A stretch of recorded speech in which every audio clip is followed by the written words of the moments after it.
Okay, കാണാൻ പറ്റുന്നുണ്ടല്ലോ? കാണാനും കേൾക്കാനും പറ്റുന്നുണ്ടെന്ന് വിചാരിക്കുന്നു.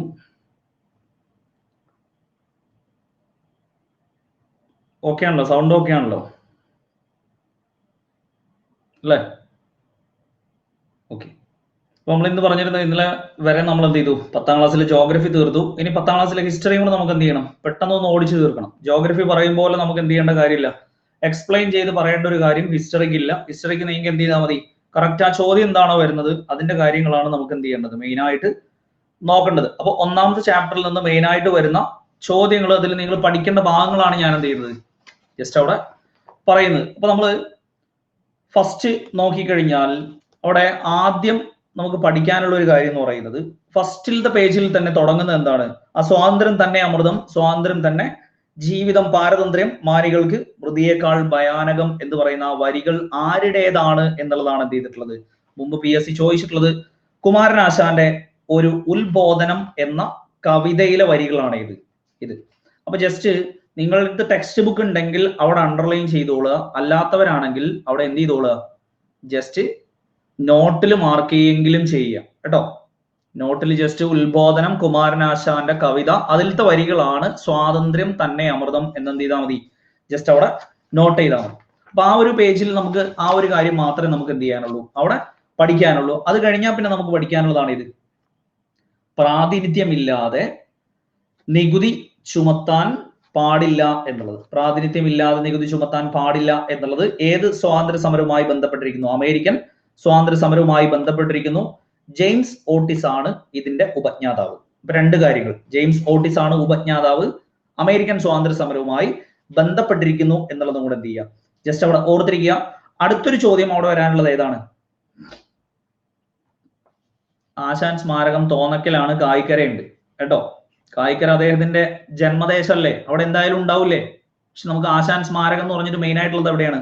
തോന്നക്കലാണ് കേട്ടോ. അപ്പോ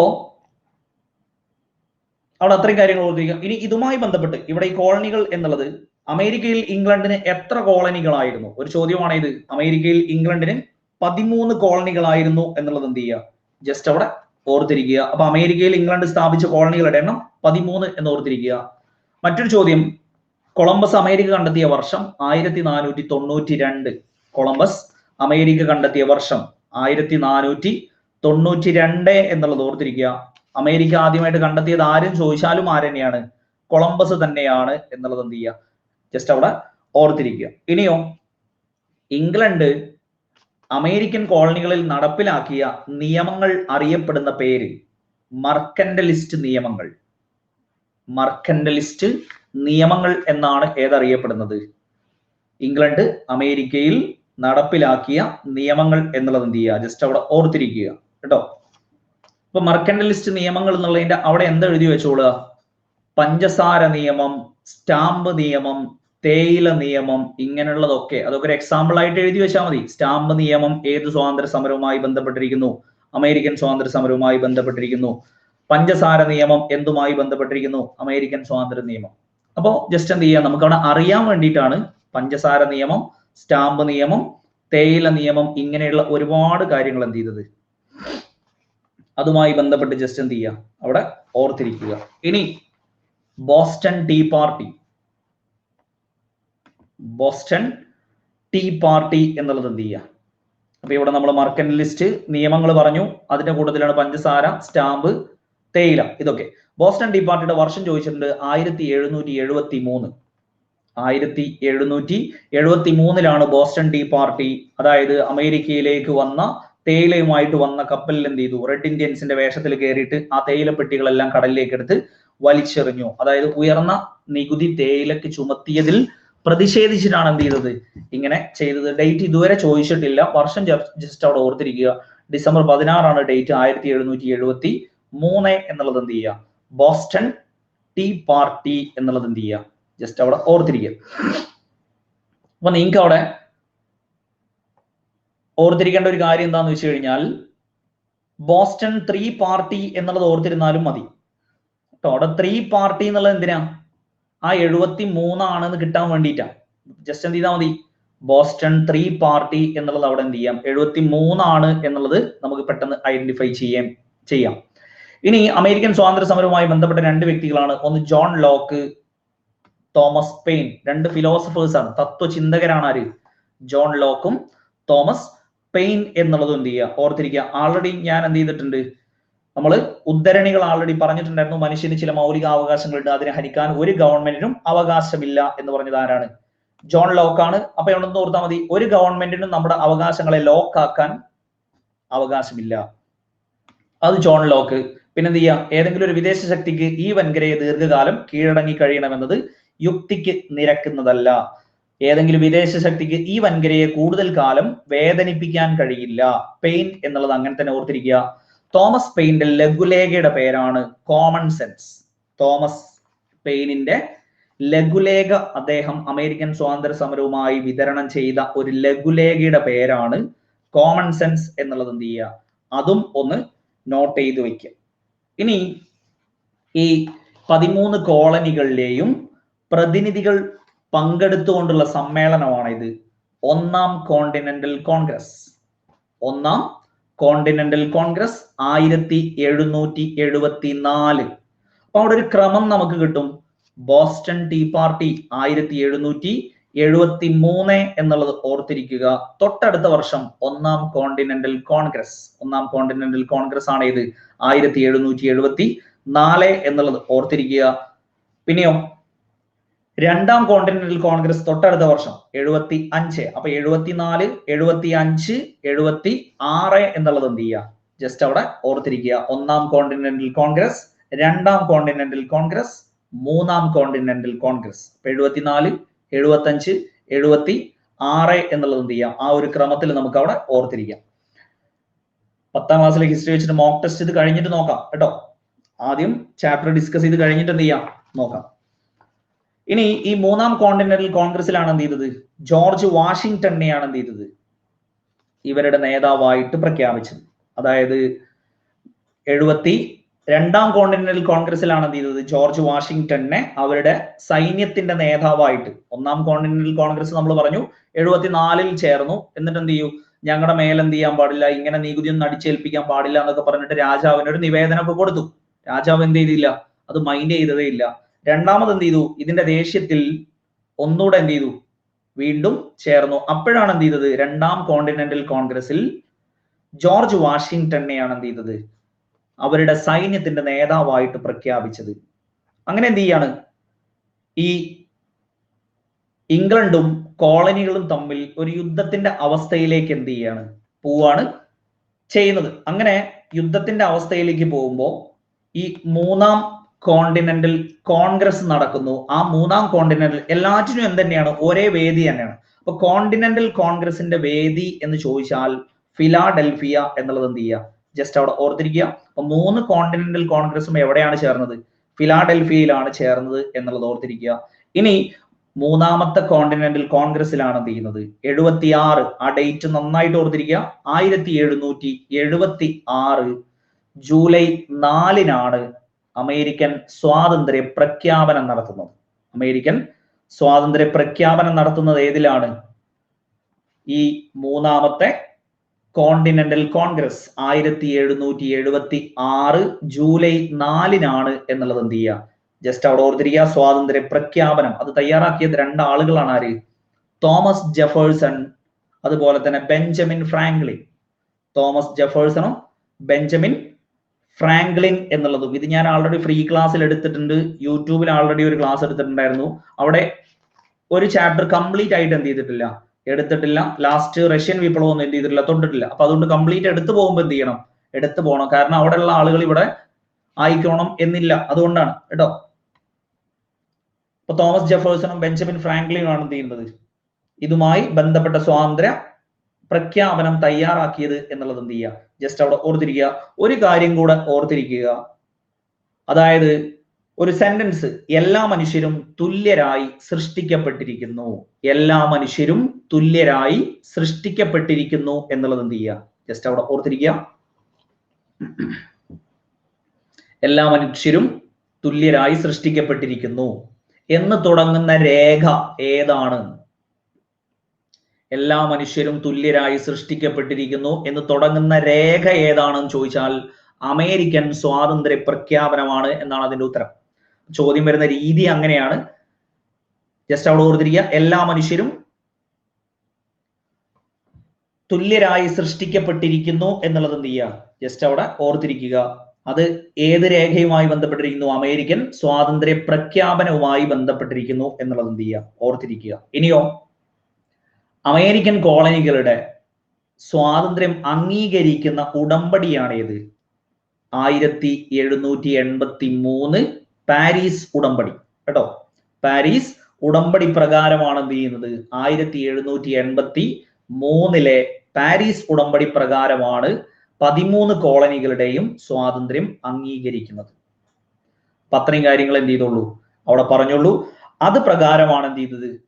ജെയിംസ് മാഡിസൺ തയ്യാറാക്കിയ ഭരണഘടനയാണ് എന്ത് ചെയ്യുന്നത്? അംഗീകരിക്കുന്നത്. അപ്പൊ അമേരിക്കൻ ഭരണഘടന തയ്യാറാക്കിയത് ആരാണ്? ജെയിംസ് മാഡിസൺ ആണ് എന്നുള്ളതും കൂടെ എന്ത് ചെയ്യുക, ജസ്റ്റ് അവിടെ ഓർത്തിരിക്കുക. ഇപ്പൊ ജെയിംസ് മാഡിസൺ ആണ് അമേരിക്കൻ ഭരണഘടന തയ്യാറാക്കിയത്. അപ്പൊ ഇത്രയേ ഉള്ളൂ എന്ത്, അമേരിക്കൻ സ്വാതന്ത്ര്യ സമരവുമായിട്ട്. അപ്പൊ അമേരിക്കൻ സ്വാതന്ത്ര്യ സമരവുമായിട്ടുള്ള കാര്യങ്ങൾ എന്ത് ചെയ്തു, അവിടെ പറഞ്ഞു. അത്രയും മതി കേട്ടോ. അപ്പൊ അതിൽ തുടക്കത്തിൽ നമുക്ക് ഓർത്തിരിക്കാനുള്ളത് അമേരിക്കൻ സ്വാതന്ത്ര്യ സമരം, അവിടെ ജോർജ് വാഷിങ്ടൺ, അവരുടെ സൈനിക തലവൻ ജോർജ്, പിന്നെ തോമസ് ജെഫേഴ്സണും ബെഞ്ചമിൻ ഫ്രാങ്ക്ലിനും സ്വാതന്ത്ര്യ പ്രഖ്യാപനം, തോമസ് പെയിനും ജോൺ ലോക്കും തത്വചിന്തകരും, തോമസ് പെയിനിന്റെ കോമൺ സെൻസ്, ജെയിംസ് മാഡിസൺ ആണ് ഭരണഘടന തയ്യാറാക്കിയത്. 1783 അമേരിക്കൻ ഭരണഘടന, ആദ്യത്തെ എഴുതപ്പെട്ട ഭരണഘടനയാണ് ഇത്, അമേരിക്കയുടെ ഭരണഘടന എന്നുള്ളതും കൂടെ എന്ത് ചെയ്യുക, ജസ്റ്റ് അവിടെ ഓർത്തിരിക്കുക. അപ്പൊ അത്രയും കാര്യങ്ങൾ ഓക്കെ ആണല്ലോ അമേരിക്കൻ സ്വാതന്ത്ര്യ സമരവുമായി ബന്ധപ്പെട്ട്. അമേരിക്കൻ സ്വാതന്ത്ര്യ സമരം ആൾറെഡി അവിടെ കിടപ്പുണ്ട്, ഫ്രീ ലെസണിൽ കിടപ്പുണ്ട്. അത് നിങ്ങൾക്ക് നോക്കണമെങ്കിൽ എന്ത് ചെയ്യാം, അവിടെ നോക്കാം കേട്ടോ. ഫ്രീ ലെസണിൽ കിടപ്പുണ്ട്, യൂട്യൂബിലും ആൾറെഡി എന്ത് ചെയ്യുന്നുണ്ട്, ആൾറെഡി അത് എടുത്താണ്, ഡീറ്റെയിൽഡ് ആയിട്ട് തന്നെ എടുത്താണ്. നെക്സ്റ്റ്, ഫ്രഞ്ച് വിപ്ലവവുമായിട്ട് നമുക്ക് ആ ഭാഗത്ത് വരാവുന്ന ചോദ്യങ്ങൾ എന്ന് പറയുന്നത്, ഒന്ന്, ഞാനാണ് രാഷ്ട്രം എന്ന് പറഞ്ഞത് ആരാണ്? ഞാനാണ് രാഷ്ട്രം എന്ന് പറഞ്ഞത് ലൂയി 14 എനിക്ക് ശേഷം പ്രളയം എന്ന് പറഞ്ഞത് ലൂയി 15 ഫ്രഞ്ച് വിപ്ലവം നടന്നത് ലൂയി 16 കാലത്താണ്. പിന്നെയോ, നിങ്ങൾക്ക് റൊട്ടി ഇല്ലെങ്കിൽ എന്താ കേക്ക് തിന്നുകൂടെ എന്ന് ചോദിച്ചത് ആരാണ്? മേരി അന്റോണീറ്റയാണ് കേട്ടോ. അപ്പൊ ലൂയി 16 ഭാര്യയാണ് ആര്? മേരി അന്റോണീറ്റ. അപ്പൊ 4 കാര്യങ്ങൾ അവിടെ. ഞാനാണ് രാഷ്ട്രം എന്ന് പറഞ്ഞത് ലൂയി 14, എനിക്ക് ശേഷം പ്രളയം എന്ന് പറഞ്ഞത് ലൂയി 15, ലൂയി 16 കാലത്താണ് ഫ്രഞ്ച് വിപ്ലവം നടന്നത്. നിങ്ങൾക്ക് റൊട്ടി ഇല്ലെങ്കിൽ എന്താ കേക്ക് തിന്നുകൂടെ? റൊട്ടി എന്ന് പറയുന്നത് പാവപ്പെട്ടവന്റെ ഭക്ഷണമാണ്, അതുപോലും തിരിച്ചറിയാൻ ആർക്ക് കഴിയില്ല? മേരി അന്റോണീറ്റക്ക് കഴിയില്ല. കാരണം ഇത്രയും സാമ്പത്തിക ബുദ്ധിമുട്ടും മറ്റൊക്കെ ഉണ്ടായിരുന്ന സമയത്താണ് ചന്ദ്രനെ ചൂണ്ടിക്കാണിച്ചുകൊണ്ട് എനിക്ക് അതുപോലെ ഒരെണ്ണം സ്വർണത്തിൽ നിർമ്മിച്ചു തരണം എന്ന് പറഞ്ഞത്. അപ്പോഴാണ് എന്ത് ചെയ്തത്, ഈ രാജാവ് പറയുന്നത്, അവർക്ക് റൊട്ടി പോലും കഴിക്കാനില്ലാത്ത സമയത്താണ് നിനക്ക് അതുപോലെ ഒരെണ്ണം സ്വർണത്തിൽ എന്ന് പറയുന്നത്. അപ്പോഴാണ് എന്ത് ചെയ്യുന്നത്, അവർക്ക് റൊട്ടി ഇല്ലെങ്കിൽ എന്ത് ചെയ്യട്ടെ, അവർ കേക്ക് കഴിക്കട്ടെ എന്നുള്ള മറുപടി ആര് പറയുന്നത്? മേരി അന്റോണീറ്റ പറയുന്നത്. ഈ നെക്ലേസ് വിവാദമൊക്കെ ആരുമായി ബന്ധപ്പെട്ടതാണ്? മേരി അന്റോണീറ്റയുമായി ബന്ധപ്പെട്ടതാണ് എന്നുള്ളത് എന്ത് ചെയ്യുക, ജസ്റ്റ് അവിടെ ഓർത്തിരിക്കുക കേട്ടോ. അപ്പൊ മേരി അന്റോണീറ്റ ലൂയി 16 ഭാര്യയാണ് എന്നുള്ളതും കൂടെ ഓർത്തിരിക്കുക കേട്ടോ. ആഡംബര ജീവിതം കൊണ്ട് കണ്ണ് കാണാതായ, അതായത് കാഴ്ച പോയി എന്നല്ല ഞാൻ പറഞ്ഞത്, റൊട്ടി എന്താ കേക്ക് എന്താന്ന് പോലും തിരിച്ചറിയാത്ത, പട്ടിണി എന്താ എന്നുള്ളതൊന്നും തിരിച്ചറിയാത്ത ഒരു അവസ്ഥയാണ് ആർക്ക്? മേരി അന്റോണീറ്റയ്ക്ക്. അപ്പൊ 1789 ഏത് ഓർത്തിരിക്കേണ്ടത്? ഫ്രഞ്ച് വിപ്ലവം 1789. കഴിഞ്ഞ ഖാദി ബോർഡിന്റെ ക്വസ്റ്റ്യൻ പേപ്പറിലുള്ള ചോദ്യമാണ് ഇത്. നെക്ലേസ് വിവാദം എന്ന് പറയുന്നത്, ഈ രാജ്ഞിക്ക് ആകെ ഒരു വർഷത്തിൽ 2 ലക്ഷം എമൗണ്ട് ഒക്കെ എന്ത് ചെയ്യാൻ പറ്റുള്ളൂ, ചെലവഴിക്കാൻ പറ്റുള്ളൂ. പക്ഷേ ഏകദേശം 30 ലക്ഷത്തിലേറെ വില വരുന്ന ഒരു നെക്ലേസ് എന്ത് ചെയ്തു, പണിയിപ്പിച്ചു. എന്നിട്ട് എന്ത് ചെയ്തു, ഖജനാവിൽ നിന്ന് തന്നെ അതിന്റെ പൈസയും കൊടുത്തു. അങ്ങനെ ഒരു വിവാദം ആരുമായിട്ട് ഉണ്ടായതാ? ഈ മേരി അന്റോണീറ്റയുമായിട്ട് ഉണ്ടായ വിവാദമാണ്. അപ്പൊ അതുകൊണ്ട് നമുക്ക് ജസ്റ്റ് അവിടെ ഓർത്തിരുന്നാൽ മതി, നെക്ലേസ് വിവാദം മേരി അന്റോണീറ്റയുമായി ബന്ധപ്പെട്ടിരിക്കുന്നു എന്നുള്ളത് എന്ത് ചെയ്താൽ മതി, ജസ്റ്റ് അവിടെ ഓർത്തിരുന്നാൽ മതി കേട്ടോ. പാരീസ് ഉടമ്പടി നമ്മൾ പറഞ്ഞു 1783, അത് അമേരിക്കൻ സ്വാതന്ത്ര്യ സമരം, പാരീസിൽ വെച്ച് നടന്ന ഉടമ്പടി പ്രകാരം. 1783 പാരീസ് ഉടമ്പടി, അത് നമ്മൾ കഴിഞ്ഞാലാ പറഞ്ഞത് കേട്ടോ.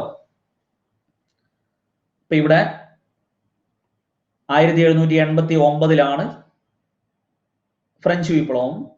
സ്വാതന്ത്ര്യം, സമത്വം, സാഹോദര്യം എപ്പോഴും ചോദിക്കാറുള്ള ചോദ്യമാണ് ഇത്. സ്വാതന്ത്ര്യം, സമത്വം, സാഹോദര്യം ഫ്രഞ്ച് വിപ്ലവവുമായി ബന്ധപ്പെട്ടിരിക്കുന്നു എന്നുള്ളത് എന്ത് ചെയ്യുക, ജസ്റ്റ് അവിടെ ഓർത്തിരിക്കുക. വോള്യം നിങ്ങളുടെ റേഞ്ചിന്റെ പ്രശ്നമാണ്, ബാക്കിയുള്ളവർക്കൊന്നും വോള്യത്തിന്റെ പ്രശ്നമില്ലല്ലോ. ലൂയി 16 ഭാര്യയാണ് കേട്ടോ. ലൂയി 16 ഭാര്യയാണ് മേരി അന്റോണീറ്റ. അപ്പൊ സ്വാതന്ത്ര്യം, സമത്വം, സാഹോദര്യം എന്നുള്ളത് എന്ത് ചെയ്യുക, ജസ്റ്റ് അവിടെ ഓർത്തിരിക്കുക. 1789 ഫ്രഞ്ച് വിപ്ലവം എന്നുള്ളത് എന്ത് ചെയ്യുക, അവിടെ ഓർത്തിരിക്കുക. ആരാത്, ഹിന്ദി. അപ്പോ ഇത്രേ സൂം ചെയ്യാൻ പറ്റുള്ളൂ. നിങ്ങൾ ചാറ്റ് ബോക്സ് ഓഫ് ആക്കി കഴിഞ്ഞാൽ നിങ്ങൾക്ക് എന്ത് ചെയ്യാം, ഒന്നുകൂടെ സൂം ചെയ്ത് കാണാം കേട്ടോ. അപ്പൊ ജസ്റ്റ് അവിടെ ഓർത്തിരിക്കുക. ഫ്രഞ്ച് സമൂഹമാണ് എന്തായിട്ട് തിരിച്ചിരുന്നത്, എസ്റ്റേറ്റുകളായിട്ട് തിരിച്ചിരുന്നത്. ഫ്രഞ്ച് സമൂഹമാണ് എസ്റ്റേറ്റുകളായിട്ട് എന്ത് ചെയ്തിരുന്നത്, തിരിച്ചിരുന്നത്. അതായത് ഒന്നാമത്തെ എസ്റ്റേറ്റ്, രണ്ടാമത്തെ എസ്റ്റേറ്റ്, മൂന്നാമത്തെ എസ്റ്റേറ്റ്. ഏറ്റവും മുകളിൽ രാജാവ് ഉണ്ടാവും, അതിന്റെ താഴെ പുരോഹിതന്മാര്, താഴെ പ്രഭുക്കന്മാര്, പിന്നെ ബാക്കിയുള്ള എല്ലാവരും കൂടെ ഉൾപ്പെട്ടതാണ് ഇത് മൂന്നാമത്തെ എസ്റ്റേറ്റ് എന്ന് പറയുന്നത്. ഈ 1ഉം 2ഉം എസ്റ്റേറ്റുകാർക്ക് ഒരു നികുതി അടക്കണ്ട, ഒന്നുമില്ല, എല്ലാവിധ ആനുകൂല്യവും കിട്ടും. ഇവരുണ്ടാക്കുന്ന എല്ലാറ്റിൽ നിന്നും ഒരു ഷെയർ ആർക്ക് പോകും, ഈ രണ്ടാമത്തെ എസ്റ്റേറ്റിനും പോകും, ഒന്നാമത്തെ എസ്റ്റേറ്റിനും പോകും. അപ്പൊ സുഖസുന്ദരമായിട്ട് ആർക്ക് ജീവിച്ചു പോവാം, ഒന്നാമത്തെ എസ്റ്റേറ്റിനും രണ്ടാമത്തെ എസ്റ്റേറ്റിനും ജീവിച്ച് പോകാവുന്ന അവസ്ഥയായിരുന്നു ഉണ്ടായിരുന്നത് എന്നുള്ളത് എന്ത് ചെയ്യുക, ജസ്റ്റ് അവിടെ ഓർത്തിരിക്കുക. ഇനി അങ്ങനെ അവിടെ ഓർത്തിരിക്കേണ്ട 2 കാര്യങ്ങൾ. ഒന്ന്, ഫ്രഞ്ച് രാജാക്കന്മാർ അറിയപ്പെട്ടിരുന്ന പേര് ലൂയി എന്ന പേരാണ് അവർ സ്വീകരിച്ചിരുന്നത്. മറ്റൊന്ന് PSC ചോദിച്ചത്, ബുർബൻ രാജാക്കന്മാർ എവിടെയാണ് ഭരിച്ചിരുന്നത്. ബുർബൻ എന്നുള്ളത് എന്ത് ചെയ്യുക, റോയൽ ഫാമിലിയാണ്, എവിടത്തെയാണ്, ഫ്രാൻസിലെയാണ് എന്നുള്ളത് ഓർത്തിരിക്കുക. അപ്പൊ ബുർബൻ രാജാക്കന്മാർ ഫ്രാൻസിലെയാണ് എന്നുള്ളത് ഓർത്തിരിക്കുക. അവർ സ്വീകരിച്ചിരുന്ന പേരാണ് ഏത്, ലൂയി എന്ന പേര് എന്നുള്ളത് എന്ത് ചെയ്യുക, ഓർത്തിരിക്കുക. അതിന്റെ ഡീറ്റെയിൽഡ് ആയിട്ടുള്ള ക്ലാസ് ആൾറെഡി അവിടെ കിടപ്പുണ്ട്, ഫ്രീ ലെസണിൽ കിടപ്പുണ്ട് കേട്ടോ. ഇനി നമുക്ക് അതുമായിട്ട് ബന്ധപ്പെട്ട് ഓർത്തിരിക്കേണ്ടത് ടെന്നീസ് കോർട്ട് പ്രതിജ്ഞ.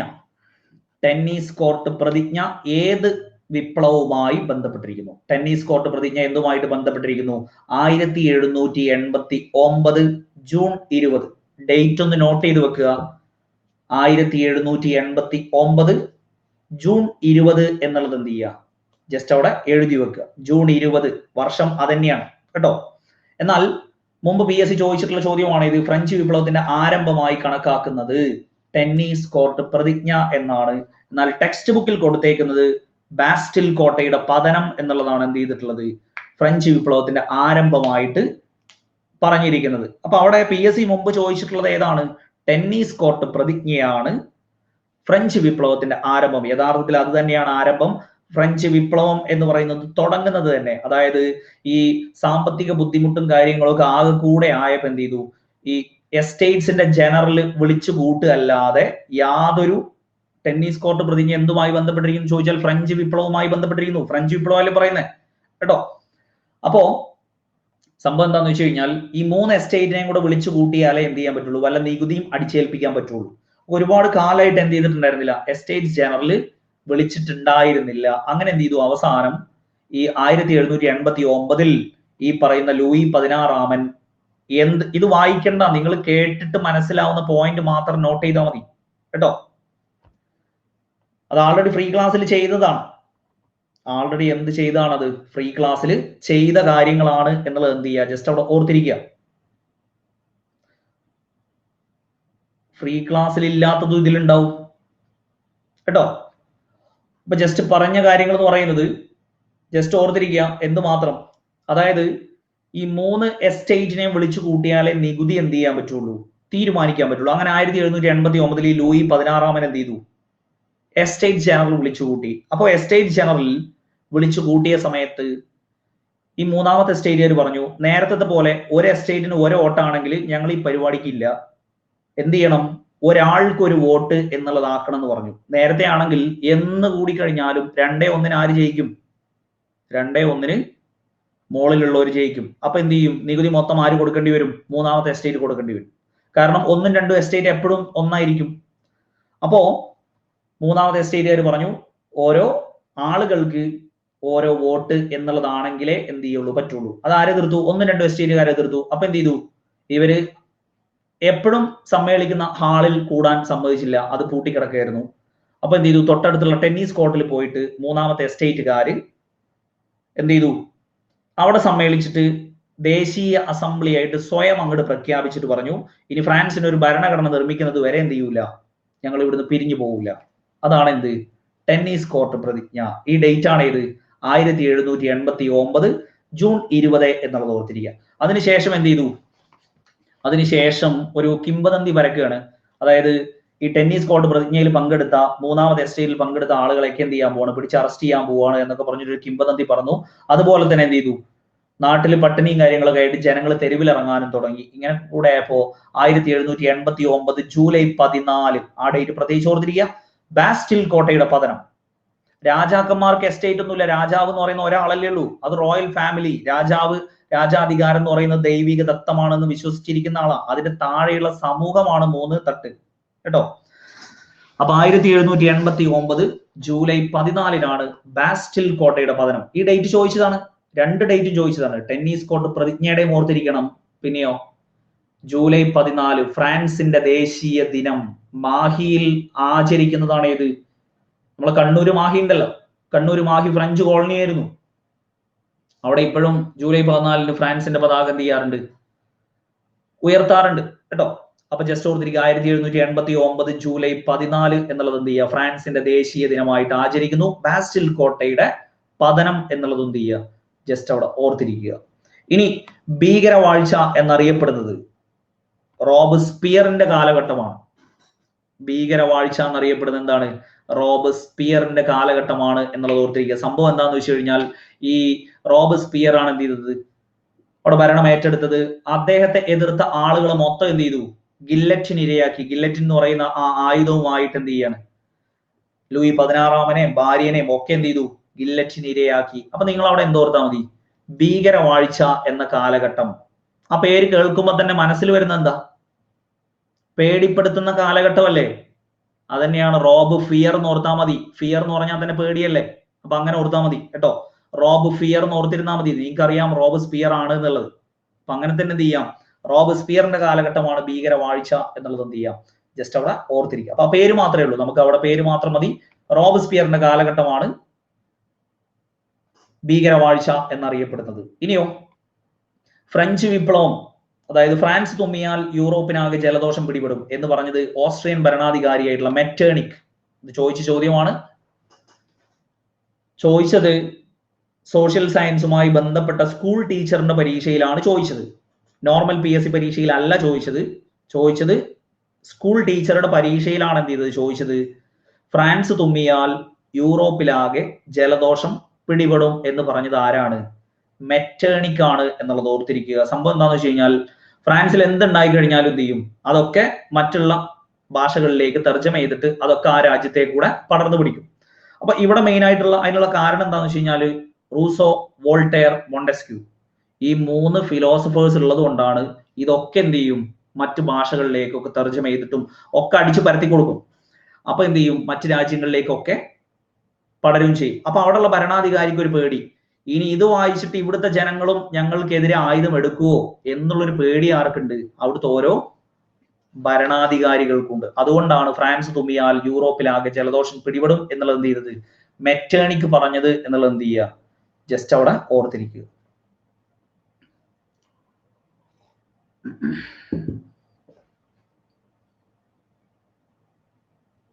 നിങ്ങളവിടെ ഒറ്റ കാര്യം ആലോചിച്ചാൽ മതി. എന്ത്?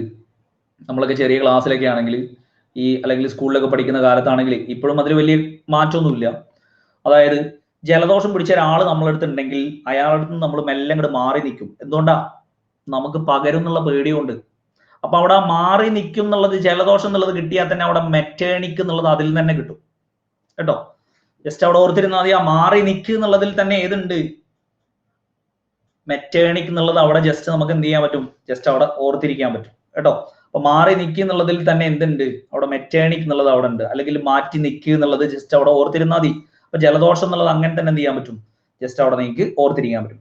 ഇനി ഫ്രഞ്ച് വിപ്ലവത്തിന് സ്വാധീനം ചെലുത്തിക്കൊണ്ട് അല്ലെങ്കിൽ ഫ്രഞ്ച് വിപ്ലവത്തിനോട് ഐക്യദാർഢ്യം പ്രകടിപ്പിച്ചുകൊണ്ട് സ്വാതന്ത്ര്യത്തിന്റെ മരങ്ങൾ നട്ടുപിടിപ്പിച്ചത് ആരാണ്? ശ്രീരംഗപട്ടണം. ടിപ്പുവിന്റെ തലസ്ഥാനമാണ് ശ്രീരംഗപട്ടണം. സ്വാതന്ത്ര്യത്തിന്റെ മരങ്ങൾ നട്ടുപിടിപ്പിച്ചത് ടിപ്പു സുൽത്താനാണ് എന്നുള്ളത് എന്ത് ചെയ്യുക?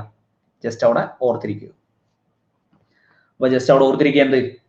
ടിപ്പു സുൽത്താനാണ് സ്വാതന്ത്ര്യത്തിന്റെ മരങ്ങൾ നട്ടുപിടിപ്പിച്ചത് എന്നുള്ളതും കൂടെ എന്ത് ചെയ്യുക? ജസ്റ്റ് അവിടെ ഓർത്തിരിക്കുക.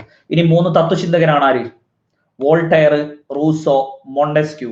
ഇവര് 3 പേരും ഫ്രഞ്ച് തത്വചിന്തകന്മാരാണ് എന്നുള്ളത് എന്ത് ചെയ്യുക? ജസ്റ്റ് അവിടെ ഓർത്തിരിക്കുക. ഇനി ഫ്രഞ്ച് വിപ്ലവം ഏറ്റവും സിമ്പിൾ ആയിട്ട് ചോദിക്കാറുള്ളത് ഏതാണ്? വിപ്ലവങ്ങളുടെ മാതാവ്. വിപ്ലവങ്ങളുടെ മാതാവ് എന്നറിയപ്പെടുന്നത് ഫ്രഞ്ച് വിപ്ലവമാണ് എന്നുള്ളത് എന്ത് ചെയ്യുക? ജസ്റ്റ് അവിടെ ഓർത്തിരിക്കുക. ഈ കൂട്ടത്തിൽ എപ്പോഴും ചോദിക്കാറുള്ളത് ആരെയാണ്? റൂസോയാണ് കേട്ടോ. മനുഷ്യൻ സ്വതന്ത്രനായി ജനിക്കുന്നു, പക്ഷെ എല്ലായിടത്തും അവൻ ചെങ്ങലകളിലാണ് എന്നും ചോദിക്കാറുള്ളതാണ് ഏത്? റൂസോയുടെ ഈ വാക്കുകൾ എന്നുള്ളത് എന്ത് ചെയ്യുക? ജസ്റ്റ് അവിടെ ഓർത്തിരിക്കുക. മനുഷ്യൻ സ്വതന്ത്രനായിട്ടാണ് ജനിക്കുന്നത്. സ്വ എന്നുള്ളതിൽ തന്നെ റൂസോ, അവിടെ രണ്ടും സോ കാണാൻ പറ്റും അവിടെ കേട്ടോ. നിങ്ങൾ കണ്ടാ മതി.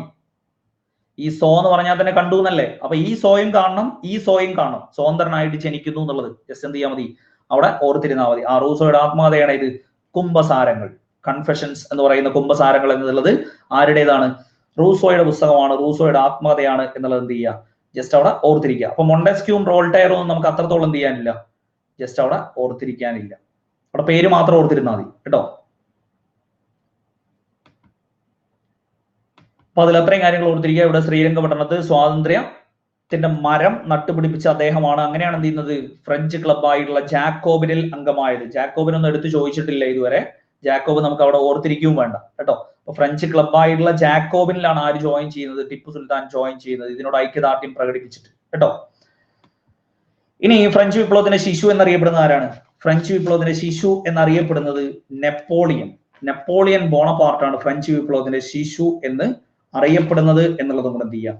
ജസ്റ്റ് അവിടെ ഓർത്തിരിക്കുക. ഇനി മറ്റൊന്ന് ഓർത്തിരിക്കാനുള്ളത്, ഫ്രാൻസിന് ഒരു പുതിയ നിയമസംഹിത ഉണ്ടാക്കിയതും ആരാണ്? നെപ്പോളിയൻ ബോണപാർട്ടാണ്. ഫ്രാൻസിന് ഒരു പുതിയ നിയമസംഹിത ഉണ്ടാക്കിയതും ആരാണ്? നെപ്പോളിയൻ ബോണപാർട്ടാണ് എന്നുള്ളതും കൂടെ എന്ത് ചെയ്യുക? ജസ്റ്റ് അവിടെ ഓർത്തിരിക്കുക. അപ്പൊ ഇത്രയും കാര്യങ്ങളാണ് നമുക്ക് മെയിൻ ആയിട്ട് ആരുമായിട്ട് ഓർത്തിരിക്കാനുള്ളത്. ഫ്രഞ്ച് വിപ്ലവവുമായി ബന്ധപ്പെട്ട് നമുക്ക് ഓർത്തിരിക്കാനുള്ളത്. അപ്പൊ എന്ത് ചെയ്യുക? ഏത് ഓർത്തിരിക്കുക? പുതിയ ഒരു നിയമസംഹിത ഫ്രാൻസിന് ഉണ്ടാക്കി കൊടുത്തത് നെപ്പോളിയൻ ബോണപാർട്ടാണ് എന്നുള്ളത് ഓർത്തിരിക്കുക. ഇനി ലാറ്റിൻ അമേരിക്കൻ വിപ്ലവം. ലാറ്റിൻ അമേരിക്കൻ വിപ്ലവത്തിൽ നമുക്ക് ആകെ ഓർത്തിരിക്കാനുള്ളത് മെയിൻ ആയിട്ട് 3 ആളുകളെയാണ്. ലാറ്റിൻ അമേരിക്ക കോളനിയിലാക്കിയിരുന്ന 2 ആളുകളാണ് ആര്? സ്പെയിനും പോർച്ചുഗലും. സ്പെയിനും പോർച്ചുഗലുമാണ് ആരെ കോളനികളാക്കിയിരുന്നത്? ലാറ്റിൻ അമേരിക്കയെ കോളനികളാക്കിയിരുന്നത് എന്നുള്ളത് എന്ത് ചെയ്യുക? ജസ്റ്റ് അവിടെ ഓർത്തിരിക്കുക.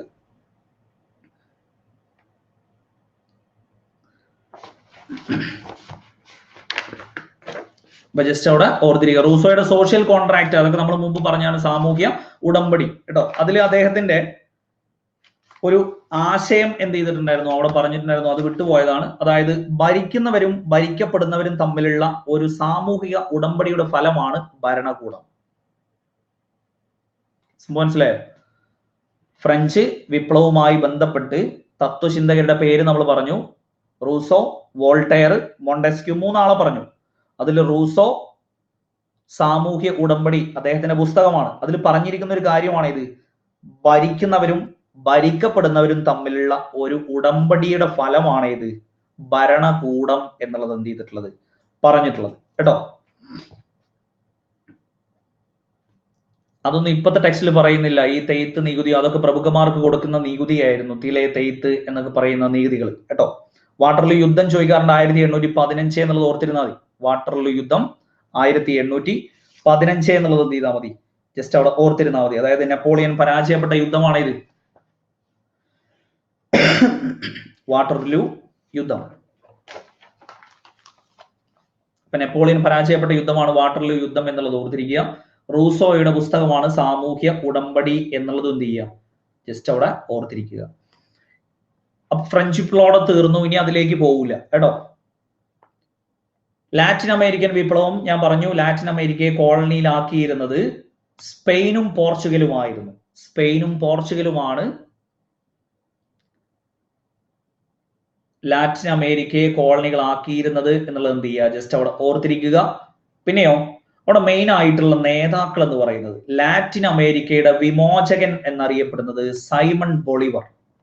ലാറ്റിൻ അമേരിക്കയുടെ വിമോചകൻ എന്നറിയപ്പെടുന്നത് സൈമൺ ബൊളിവർ ആണ് എന്നുള്ളത് എന്ത് ചെയ്യുക, ജസ്റ്റ് അവിടെ, അല്ലെങ്കിൽ വിമോചകൻ എന്നൊക്കെ അറിയപ്പെടുന്നത് സൈമൺ ബൊളിവർ ആണ്. പലപ്പോഴും എന്ത് ചെയ്തിട്ടുണ്ട്, എടുത്തു ചോദിക്കാറുള്ളതും ലാറ്റിൻ അമേരിക്കൻ ഗാന്ധി എന്നൊക്കെ അറിയപ്പെടുന്നതും ആര് തന്നെയാണ്, സൈമൺ ബൊളിവർ തന്നെയാണ് എന്നുള്ളത് എന്ത് ചെയ്യുക, ജസ്റ്റ് അവിടെ ഓർത്തിരിക്കുക. കൊളംബിയ, വെനിസ്വേല, ഇക്വഡോർ ഈ രാജ്യങ്ങളൊക്കെ സ്വാതന്ത്ര്യ നേതൃത്വം കൊടുത്ത ആരാണ്, സൈമൺ ബൊളിവർ.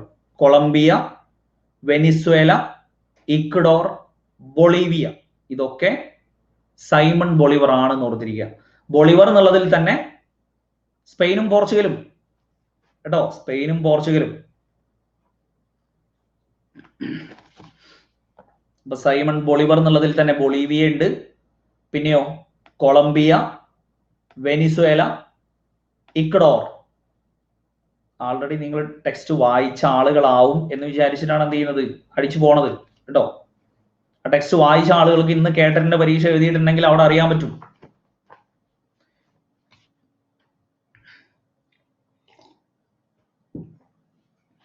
ഇന്ന് കേട്ടറിന്റെ പരീക്ഷ എഴുതിയിട്ടുണ്ടെങ്കിൽ അവർക്ക് അറിയാൻ പറ്റും 10ാം ക്ലാസ്സിലെ ജോഗ്രഫിക്ക് എത്രത്തോളം അവിടെ വന്നിട്ടുണ്ടായിരുന്നു എന്നുള്ളത്, 9ാം ക്ലാസ്സിലെ ജോഗ്രഫി ഒക്കെ. അപ്പോ Simon Bolivar, Bolivia, Colombia, Venezuela, Ecuador ഇത്രയും എന്ത് ചെയ്യുക, അവിടെ ഓർത്തിരിക്കുക.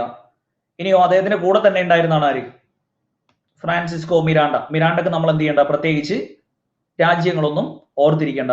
പക്ഷെ ഏത് ഓർത്തിരിക്കുക, Jose de San Martin. Jose de San Martin Argentina, Chile. Argentina, Chile. Argentina, Chile ഈ രണ്ട് രാജ്യങ്ങൾക്ക് സ്വാതന്ത്ര്യത്തിന് നേതൃത്വം കൊടുത്തതാണ് ആര്, ജോസ് ഡി സാൻ മാർട്ടിൻ എന്നുള്ളത് എന്ത് ചെയ്യുക, ജസ്റ്റ് അവിടെ ഓർത്തിരിക്കും കേട്ടോ. അപ്പൊ ലാറ്റിൻ അമേരിക്ക ആൾറെഡി ചോദിക്കാറുള്ളത് ഏതാണ്, സൈമൺ ബൊളിവർ ആണ് എപ്പോഴും ചോദിക്കാറുള്ളത്, വിമോചകൻ, ലാറ്റിൻ അമേരിക്കൻ ഗാന്ധി എന്നൊക്കെ അറിയപ്പെടുന്നത്. മാച്ചു പിച്ചു എവിടെ സ്ഥിതി ചെയ്യുന്നു, അടുത്തൊരു ചോദ്യം. മാച്ചു പിച്ചു എവിടെ സ്ഥിതി ചെയ്യുന്നു എന്നുള്ള അടുത്തൊരു ചോദ്യം. പെറു കേട്ടോ. മാച്ചു പിച്ചു പെറുവിലാണ് സ്ഥിതി ചെയ്യുന്നത്. മാച്ചു പിച്ചുവിന്റെ ഉയരങ്ങൾ എന്നുള്ള കൃതി ആരുടേതാണ്, പാബ്ലോ നെരൂദ. മാച്ചു പിച്ചുവിന്റെ ഉയരങ്ങൾ എന്നത് പാബ്ലോ നെരൂദയുടെ കൃതിയാണ് എന്നുള്ളത് എന്ത് ചെയ്യുക, ജസ്റ്റ് അവിടെ ഓർത്തിരിക്കുക. അത്രയാണ് നമുക്ക് ആകെ എന്തുമായി ബന്ധപ്പെട്ട് ഓർത്തിരിക്കാനുള്ളത്, ലാറ്റിൻ അമേരിക്കൻ വിപ്ലവവുമായി ബന്ധപ്പെട്ട് ആകെ ഓർത്തിരിക്കാനുള്ളത്. PSC ചോദിക്കുന്ന ഒരേ ഒരാളേ ഉള്ളൂ, അത് ആര് മാത്രമാണ്, സൈമൺ ബൊളിവർ എന്നുള്ളത് മാത്രമാണ് കേട്ടോ എപ്പോഴും എന്ത് ചെയ്യാറുള്ളത്, ചോദിക്കാറുള്ളത്. നെക്സ്റ്റ് റഷ്യൻ വിപ്ലവം. റഷ്യൻ വിപ്ലവവുമായി ബന്ധപ്പെട്ട് നമുക്ക് ഓർത്തിരിക്കേണ്ടതാണ് ഇത് മാക്സിം ഗോർക്കിയുടെ ഫേമസ് ആയിട്ടുള്ള നോവലാണ് ഇത്, അമ്മ. PSC എത്രയോ തവണ റിപ്പീറ്റ് അടിച്ച് ചോദിച്ച ചോദ്യമാണ് ഇത്. മാക്സിം ഗോർക്കിയുടെ അമ്മ എന്നുള്ള നോവൽ എന്ത് ചെയ്യുക, ജസ്റ്റ് അവിടെ ഓർത്തിരിക്കുക. ഇനി റഷ്യയിൽ സാർ ചക്രവർത്തിമാരാണ് ഭരണം നടത്തിയിരുന്നത്. റഷ്യയിൽ ഭരണം നടത്തിയിരുന്നത് ആരാണ്, സാർ ചക്രവർത്തിമാരാണ് ഭരണം നടത്തിയിരുന്നത് എന്നുള്ളത് എന്ത് ചെയ്യാം. കാൾ മാർക്സും ഫ്രെഡറിക് എംഗൽസും ഒക്കെ ഏത് വിപ്ലവവുമായി ബന്ധപ്പെട്ടിരിക്കുന്നു, ഫിലോസഫേഴ്സ് ആണ് ആര്, Karl Marx, Jose de San Martin, Simon Bolivar, അതുപോലെ തന്നെ ഫ്രാൻസിസ്കോ മിറാണ്ട. ഇവരൊക്കെയാണ് ലാറ്റിൻ അമേരിക്കയുടെ സ്വാതന്ത്ര്യത്തിന് വേണ്ടി പ്രവർത്തിച്ച 3 ആളുകളാണ്. ലാറ്റിൻ അമേരിക്ക എന്ന് പറഞ്ഞാൽ ഒരു രാജ്യമല്ല, Ecuador, Chile, Argentina, Bolivia, Colombia, Peru, ഇങ്ങനെ ഒരുപാട് രാജ്യമല്ലേ. അപ്പൊ അവിടെ അതിന് പ്രവർത്തിച്ച 3 ആളുകളാണ് എന്നുള്ളത് എന്ത് ചെയ്യുക, ജസ്റ്റ് അവിടെ ഓർത്തിരിക്കുക കേട്ടോ. കാൾ മാർക്സും എംഗൽസും ഫ്രെഡറിക് എംഗൽസും എന്തുമായി ബന്ധപ്പെട്ടിരിക്കുന്നു,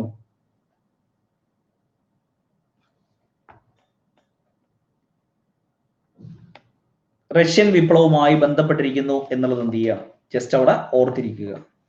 ഇനി അവിടെ മെയിൻ ആയിട്ട് ഓർത്തിരിക്കേണ്ട ഒരു കാര്യം എന്ന് പറയുന്നത്, സാർ ചക്രവർത്തിമാരായിരുന്നു റഷ്യയിൽ ഭരണം നടത്തിയിരുന്നത് എന്ന് എന്ത് ചെയ്തു, നമ്മൾ അവിടെ പറഞ്ഞു. നേരത്തെ ഫ്രാൻസിൽ ഉണ്ടായിരുന്ന അതേപോലെ തന്നെ എവിടെയും സാമൂഹിക അരക്ഷിതാവസ്ഥ ഉണ്ടായിരുന്നു. അതായത് താഴ്ന്ന വിഭാഗങ്ങളെ അടിച്ചമർത്തുന്ന ഒരു പോളിസി എവിടെ ഉണ്ടായിരുന്നു,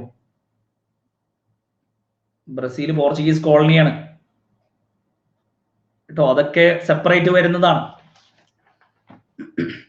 ഇനി അവിടെ ഓർത്തിരിക്കേണ്ട ഒരു കാര്യം എന്ന് പറയുന്നത് 1905 റഷ്യ ജപ്പാൻ യുദ്ധം. അവിടെ ഓർത്തിരിക്കേണ്ട മറ്റൊന്നാണ് ഇത്, റഷ്യ ജപ്പാൻ യുദ്ധം 1905 എന്നുള്ളത് എന്ത് ചെയ്യുക, ജസ്റ്റ് അവിടെ ഓർത്തിരിക്കുക. 1905 റഷ്യ ജപ്പാൻ യുദ്ധം എന്നുള്ളത് എന്ത് ചെയ്യുക, ഓർത്തിരിക്കുക. അവിടെ റഷ്യ എന്ത് ചെയ്തു, പരാജയപ്പെട്ടു. അതോടുകൂടെ എന്ത് ചെയ്തു, റഷ്യ പരാജയപ്പെട്ടതോടുകൂടെ ഈ വേണ്ടാത്ത യുദ്ധത്തിനൊക്കെ കേറിപ്പോകുന്ന ആ ഒരു ശീലത്തോട് രാജാവിനെതിരെ എന്ത് ചെയ്യാൻ തുടങ്ങി, തൊഴിലാളികൾ സംഘടിക്കാൻ തുടങ്ങി. അങ്ങനെ തൊഴിലാളികൾ നടത്തിയിട്ടുള്ള ആ ഒരു പ്രകടനത്തിന് നേരെ എന്ത് ചെയ്യാണ്, പട്ടാളം വെടിവെച്ചതാണ് ഇത് രക്തരൂക്ഷിതമായ ഞായറാഴ്ച, ബ്ലഡി സൺഡേ. ബ്ലഡി സൺഡേ ഏത് വിപ്ലവവുമായി ബന്ധപ്പെട്ടിരിക്കുന്നു? ചോദ്യം അങ്ങനെയാണ് വരിക കേട്ടോ. അതായത് സംഭവം ഒന്നുമില്ല, റഷ്യ ജപ്പാൻ യുദ്ധം എന്നെഴുതിയില്ലേ 1905, ആ യുദ്ധത്തിൽ എന്ത് ചെയ്തു, റഷ്യ വലിയ രാജ്യമായിട്ട് നിലനിന്നിരുന്നതാ.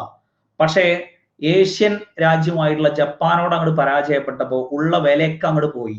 അതോടുകൂടെ എന്ത് ചെയ്തു, ഏത് വൻകിട രാജ്യത്തെയും ആർക്കും പരാജയപ്പെടുത്താം എന്നുള്ളൊരു ബോധമാണ് ജപ്പാൻ ഉണ്ടാക്കി കാണിച്ചു കൊടുത്തത്. അപ്പൊ അതോടുകൂടെ എന്ത് ചെയ്തു, ഈ തൊഴിലാളികളൊക്കെ കൂടെ എന്ത് ചെയ്തു, ഒരു പ്രകടനം നടത്തുകയാണ്. ഞങ്ങൾക്ക് വേണ്ടത് യുദ്ധമല്ല എന്നൊക്കെ പറഞ്ഞിട്ട് ആകെ സാമ്പത്തിക ബുദ്ധിമുട്ടൊക്കെ ഉണ്ടായ ഒരു കാലഘട്ടമാണ്. അപ്പൊ അതിനെതിരെ പട്ടാളം വെടിവെച്ചു. അങ്ങനെ എന്ത് ചെയ്തു, കുറെ പേര് ആ വെടിവെപ്പിൽ മരണപ്പെട്ടു. ഇതിനെയാണ് രക്തരൂക്ഷിതമായ ഞായറാഴ്ച. ആ സംഭവം എന്തുമായി ബന്ധപ്പെട്ടിരിക്കുന്നു, റഷ്യൻ വിപ്ലവവുമായി ബന്ധപ്പെട്ടിരിക്കുന്നു എന്നുള്ളത് ഓർത്തിരിക്കുക. അപ്പൊ അവിടെ നമുക്ക് ആ പേര് കിട്ടിയാൽ മതി, ബ്ലഡി സൺഡേ കേട്ടോ. ബ്ലഡി സൺഡേ, അതിന്റെ മലയാളമാണ് ഞാൻ പറഞ്ഞ രക്തരൂക്ഷിതമായ ഞായറാഴ്ച എന്നുള്ളത് എന്ത് ചെയ്യുക, ജസ്റ്റ് അവിടെ ഓർത്തിരിക്കുക. ഇനി അത് കഴിഞ്ഞ് നമുക്ക് എന്ത് ചെയ്യണം, കുറച്ചും കൂടെ കഴിഞ്ഞപ്പോൾ എന്ത് ചെയ്തു വെച്ചാൽ രാജാവ് ഗതി കെട്ടിട്ട് എന്ത് ചെയ്തു, പാർലമെന്റ് വിളിച്ചു കൂട്ടാൻ നിർബന്ധിതനായി. അങ്ങനെയാണ് റഷ്യൻ പാർലമെന്റ് ആയിട്ടുള്ള ഏത് വിളിച്ചു കൂട്ടുന്നത്, ഡേറ്റ് വേണ്ട, അവിടെ ഡേറ്റ് വേണ്ട, ഡ്യൂമ. പലപ്പോഴും ചോദിച്ചിട്ടുള്ള ചോദ്യമാണ്, റഷ്യൻ പാർലമെന്റ് അറിയപ്പെടുന്ന പേര് ഡ്യൂമ എന്നുള്ളത് ഓർത്തിരിക്കുക.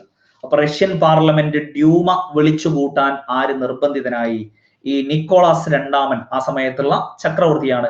അദ്ദേഹം എന്ത് ചെയ്യുന്നത്, നിർബന്ധിതനാവുകയാണ്. അപ്പൊ സ്ഥിരം ചോദ്യമാണ് ഇത്, റഷ്യ ഡ്യൂമ പാർലമെന്റിന്റെ പേരാണ് എന്നുള്ളത് കൂടെ എന്ത് ചെയ്യുക, ജസ്റ്റ് അവിടെ ഓർത്തിരിക്കുക. 1914 ആയപ്പോഴത്തേക്ക് എന്ത് ചെയ്തു, ഒന്നാം ലോക മഹായുദ്ധം ആരംഭിച്ചു. നിക്കോളാസ് രണ്ടാമന്റെ തീരുമാനം എന്തായിരുന്നു, രക്തരഹിത വിപ്ലവം. ഇവിടേക്ക് എന്തിനാ, അത് ഇംഗ്ലണ്ടിലെ മഹത്തായ വിപ്ലവം അല്ലേ, ഇത് രക്തരൂക്ഷിത വിപ്ലവം എന്ന് പറഞ്ഞാൽ രക്തം ചൊരിഞ്ഞ വിപ്ലവം, അതാണ് ഓർത്തിരിക്കേണ്ടത് കേട്ടോ. അപ്പൊ നിക്കോളാസ് രണ്ടാമനാണ് എന്ത് ചെയ്യുന്നത്, റഷ്യയിൽ ആ സമയത്ത് ചക്രവർത്തി എന്നുള്ളത് എന്ത് ചെയ്യുക, ജസ്റ്റ് അവിടെ ഓർത്തിരിക്കുക. ഓക്കെ, റഷ്യൻ വിപ്ലവത്തിലെ ബാക്കി കാര്യങ്ങൾ പറഞ്ഞിട്ട് എന്ത് ചെയ്യാം, സ്ലൈഡ് ചേഞ്ച് ചെയ്യാം. കാരണം എല്ലാം കൂടെ നമുക്ക് അവിടെ സ്ലൈഡായി കൊടുത്തിട്ടും കാര്യമില്ല. നിങ്ങൾക്ക് ടെക്സ്റ്റിന്റെ ഒരു മുഴുവൻ പേജ് അങ്ങോട്ട് കൊടുക്കേണ്ടി വരും. എന്നിട്ട് നിങ്ങൾക്ക് അവിടെ സൂം ചെയ്യാനും പറ്റില്ല, ഒന്നും കാണാനും പറ്റില്ല. അപ്പൊ അതിലേറെ നല്ലത് ഈ പോയിന്റ് മാത്രം നിങ്ങൾക്ക് ആവശ്യമുള്ളത് ഞാൻ പറഞ്ഞു തന്നാ പോരെ കേട്ടോ. അപ്പൊ 1914 എന്ത് ചെയ്തു, ഒന്നാം ലോക യുദ്ധം ആരംഭിച്ചു. അപ്പൊ എന്ത് ചെയ്തു, ഈ ഇതിൽ പങ്കെടുക്കാനുള്ള നിക്കോളാസ് രണ്ടാമന്റെ തീരുമാനം എന്ത് ചെയ്യാണ്, ആർക്കും അത്ര താല്പര്യമില്ല. കാരണം ഇവിടെ കൊടും പട്ടിണിയും സാമ്പത്തിക ബുദ്ധിമുട്ടൊക്കെ നടക്കുന്ന സമയത്ത് അവിടെ യുദ്ധത്തിന് പോകാൻ പറയാണ്. അതായത് ആളുകളുടെ കയ്യിൽ ഒരു തോക്കും കൊടുത്തിട്ട് എന്ത് ചെയ്യാണ്, പോയി യുദ്ധം ചെയ്യുക എന്നും പറഞ്ഞിട്ട് എന്ത് ചെയ്യാണ്, കയറ്റി വിടുകയാണ്. വെടിവെക്കാൻ പോലും അറിയാത്ത ആളുകളുടെ കയ്യിലാണ് തോക്കും കൊടുത്തിട്ട് എന്ത് ചെയ്യുന്നത്, വിടുന്നത്. റഷ്യയാണ് ഏറ്റവും കൂടുതൽ ആളുകളെ കൊലയ്ക്ക് കൊടുത്തത്. ആ ഒരു സമയത്ത് കൊലയ്ക്ക് കൊടുത്തത് റഷ്യയായിരുന്നു. അപ്പോ ആ ഒരു സമയത്ത് ആളുകൾ മൊത്തം ഈ നിക്കോളാസ് രണ്ടാമനെതിരെ ആവുകയും ചെയ്തു. അങ്ങനെയാണ് എന്ത് ചെയ്യുന്നത്, അലക്സാണ്ടർ കെറൻസ്കിയുടെ നേതൃത്വത്തിൽ നിക്കോളാസ് രണ്ടാമൻ അവിടുന്ന് മുങ്ങുകയും ചെയ്തു. ഈ സമയത്ത് അലക്സാണ്ടർ കെറൻസ്കി, അതായത് നമ്മളെ ഇവിടെ കേരളത്തിലാണെങ്കിൽ ഇടതുപക്ഷം അതുപോലെ തന്നെ വലതുപക്ഷം ഇങ്ങനെ രണ്ടെണ്ണം ഉണ്ടല്ലോ, LDF UDF രണ്ടെണ്ണം ഉണ്ടല്ലോ. എന്ന പോലെ റഷ്യയിലുള്ള രണ്ട് വിഭാഗമാണ് ബോൾഷേവിക്കും മെൻഷേവിക്കും. രണ്ട് വിഭാഗം, അതായത് അവിടുത്തെ രണ്ട് രാഷ്ട്രീയ എതിരാളികളാണ് ബോൾഷേവിക്കും മെൻഷേവിക്കും. ഈ മെൻഷേവിക്കിന്റെ നേതാവാണ് ആര്, അലക്സാണ്ടർ കെറൻസ്കി. അലക്സാണ്ടർ കെറൻസ്കിയുടെ നേതൃത്വത്തിൽ എന്ത് ചെയ്തു, അവിടെ ഭരണം പിടിച്ചടക്കുകയാണ് ആര് ചെയ്യുന്നത്, ഈ കെറൻസ്കിയുടെ നേതൃത്വത്തിൽ ചെയ്യുന്നത്. നിക്കോളാസ് രണ്ടാമൻ എന്ത് ചെയ്തു, നാട് വിടേണ്ടി വന്നു. അപ്പൊ ഭരണം എന്ത് ചെയ്തു, പിടിച്ചടക്കി. അപ്പൊ 1917 യുദ്ധത്തിൽ നിന്ന് പിന്മാറുകയും ചെയ്യേണ്ട ഒരു അവസ്ഥയാണ്, നാട്ടിൽ ഇങ്ങനത്തെ ഒരു അവസ്ഥയൊക്കെ കിട്ടി. നിക്കോളാസ് രണ്ടാമൻ അവിടുന്ന് മുങ്ങുകയും ചെയ്തു. അപ്പൊ ഒരു താൽക്കാലിക ഗവൺമെന്റ് ആരുടെ നേതൃത്വത്തിൽ വന്നു, ഈ അലക്സാണ്ടർ കെറൻസ്കിയുടെ നേതൃത്വത്തിൽ വന്നു. അപ്പൊ അവിടെ ഓർത്തിരിക്കുക, ആ ഒരു ഭരണ മാറ്റമാണ് ഫെബ്രുവരി വിപ്ലവം എന്നറിയപ്പെടുന്നത്. സംഭവം മാർച്ചിലാണ് നടന്നതെങ്കിലും അന്താരാഷ്ട്ര കലണ്ടറിനെക്കാളും ഒരു മാസം പുറകിലാണ് ആര്? Russian calendar. അപ്പോ കോമൺ ആയിട്ട് മാർച്ചിൽ നടന്ന ഈ സംഭവം റഷ്യൻ കലണ്ടർ പ്രകാരം എപ്പോഴാണ് നടക്കുന്നത്? ഫെബ്രുവരിയിലാണ് നടക്കുന്നത്. അതുകൊണ്ടാണ് ഇതിന് എന്ത് പേര് കൊടുത്തത്? ഫെബ്രുവരി വിപ്ലവം. ചോദ്യം, ഫെബ്രുവരി വിപ്ലവം എന്തുമായി ബന്ധപ്പെട്ടിരിക്കുന്നു? അത്രയും സിമ്പിൾ ആയിട്ടുള്ള ഒരു ചോദ്യം മാത്രമേ അവിടെ ചോദിക്കുള്ളൂ. ഈ കറൻസ്കി ഒന്നും കയറി വരൂല കേട്ടോ. അപ്പൊ നിങ്ങൾ ജസ്റ്റ് അവിടെ ചെയ്താൽ മതി, ജസ്റ്റ് അവിടെ ഓർത്തിരുന്നാൽ മതി. അപ്പൊ ആദ്യം ഭരണത്തിൽ കേറിയ വ്യക്തിയാണ് ആര്? കെറൻസ്കി എന്ന് ഓർത്താൽ മതി. സംഭവം മനസ്സിലായോ? ഫസ്റ്റ് ഭരണത്തിൽ കേറിയ നേതാവ്, ബോൾഷേവിക് ഭരണത്തിൽ വരട്ടെ അപ്പൊ പറയേണ്ട നേതാവിനെ പറഞ്ഞു തന്നാ പോരെ. നിങ്ങൾ ആദ്യം മെൻഷേവിക്ക് കയറിയത് ആദ്യം അത് പഠിക്ക്, എന്നിട്ട് ബോൾഷേവിക്കിലേക്ക് പോവാം കേട്ടോ. അപ്പൊ ഫസ്റ്റ് ഭരണത്തിൽ കയറുന്നത് ഭരണമാറ്റം ആരുടെ കാലത്താണ്? കെറൻസ്കിയുടെ കാലത്താണ്. ആ കെറൻസ്കി ആദ്യം ഭരണത്തിൽ കയറി എന്നുള്ളത് എന്ത് ചെയ്യുക? അവിടെ ഓർത്തിരിക്കുക. അത് ഫെബ്രുവരി വിപ്ലവം. ഈ സമയത്ത് ബോൾഷേവിക്കുകളുടെ നേതാവായിരുന്ന ലെനിൻ സ്വിറ്റ്സർലാൻഡിലായിരുന്നു, ഒളിവിലായിരുന്നു. അദ്ദേഹം എന്ത് ചെയ്യാണ്? കുറച്ച് കഴിഞ്ഞപ്പോ നാട്ടിലേക്ക് വരികയാണ്. ആരുടെ ഭരണത്തെ എതിർത്തു? ഈ പറയുന്ന കെറൻസ്കിയുടെ ഭരണത്തെ എതിർക്കുകയാണ് ചെയ്യുന്നത്. അങ്ങനെ എന്ത് ചെയ്യാണ്? ഈ കെറൻസ്കിയുടെ ഭരണത്തെ എതിർത്തുകൊണ്ട് തൊഴിലാളികളെ കൂട്ടുപിടിച്ചുകൊണ്ട് ഈ ലെനിൻ ആരെ താഴത്തിറക്കുകയാണ്? ഈ കെറൻസ്കിയുടെ നേതൃത്വത്തിലുള്ള ആ ഒരു ഭരണത്തെ താഴെ ഇറക്കുകയാണ്. സോവിയറ്റ് തൊഴിലാളികളുടെ നേതൃത്വത്തിലുള്ള ഈ ലെനിനും കൂട്ടരും എന്ത് ചെയ്യാണ്? പെട്രോഗ്രാഡ് നഗരവും മറ്റു നഗരങ്ങളും ഒക്കെ പിടിച്ചെടുക്കുകയാണ്. അങ്ങനെ എന്ത് ചെയ്യാണ്? മെൻഷേവിക്കിനെ ഭരണത്തിൽ നിന്നും പുറത്താക്കിയിട്ട് അവിടെ ആര് അധികാരം ഏറ്റെടുക്കുകയാണ്? ബോൾഷേവിക്കുകളുടെ നേതാവായിട്ടുള്ള ലെനിന്റെ നേതൃത്വത്തിൽ അവിടെ ഒരു ഭരണമാറ്റം വരികയാണ്. ഇതാണ് ഏത്? ഒക്ടോബർ വിപ്ലവം എന്നറിയപ്പെടുന്നത്. അപ്പൊ രണ്ട് വിപ്ലവമേ ഉള്ളൂ. ഒന്ന് ആരുടേതാണ്?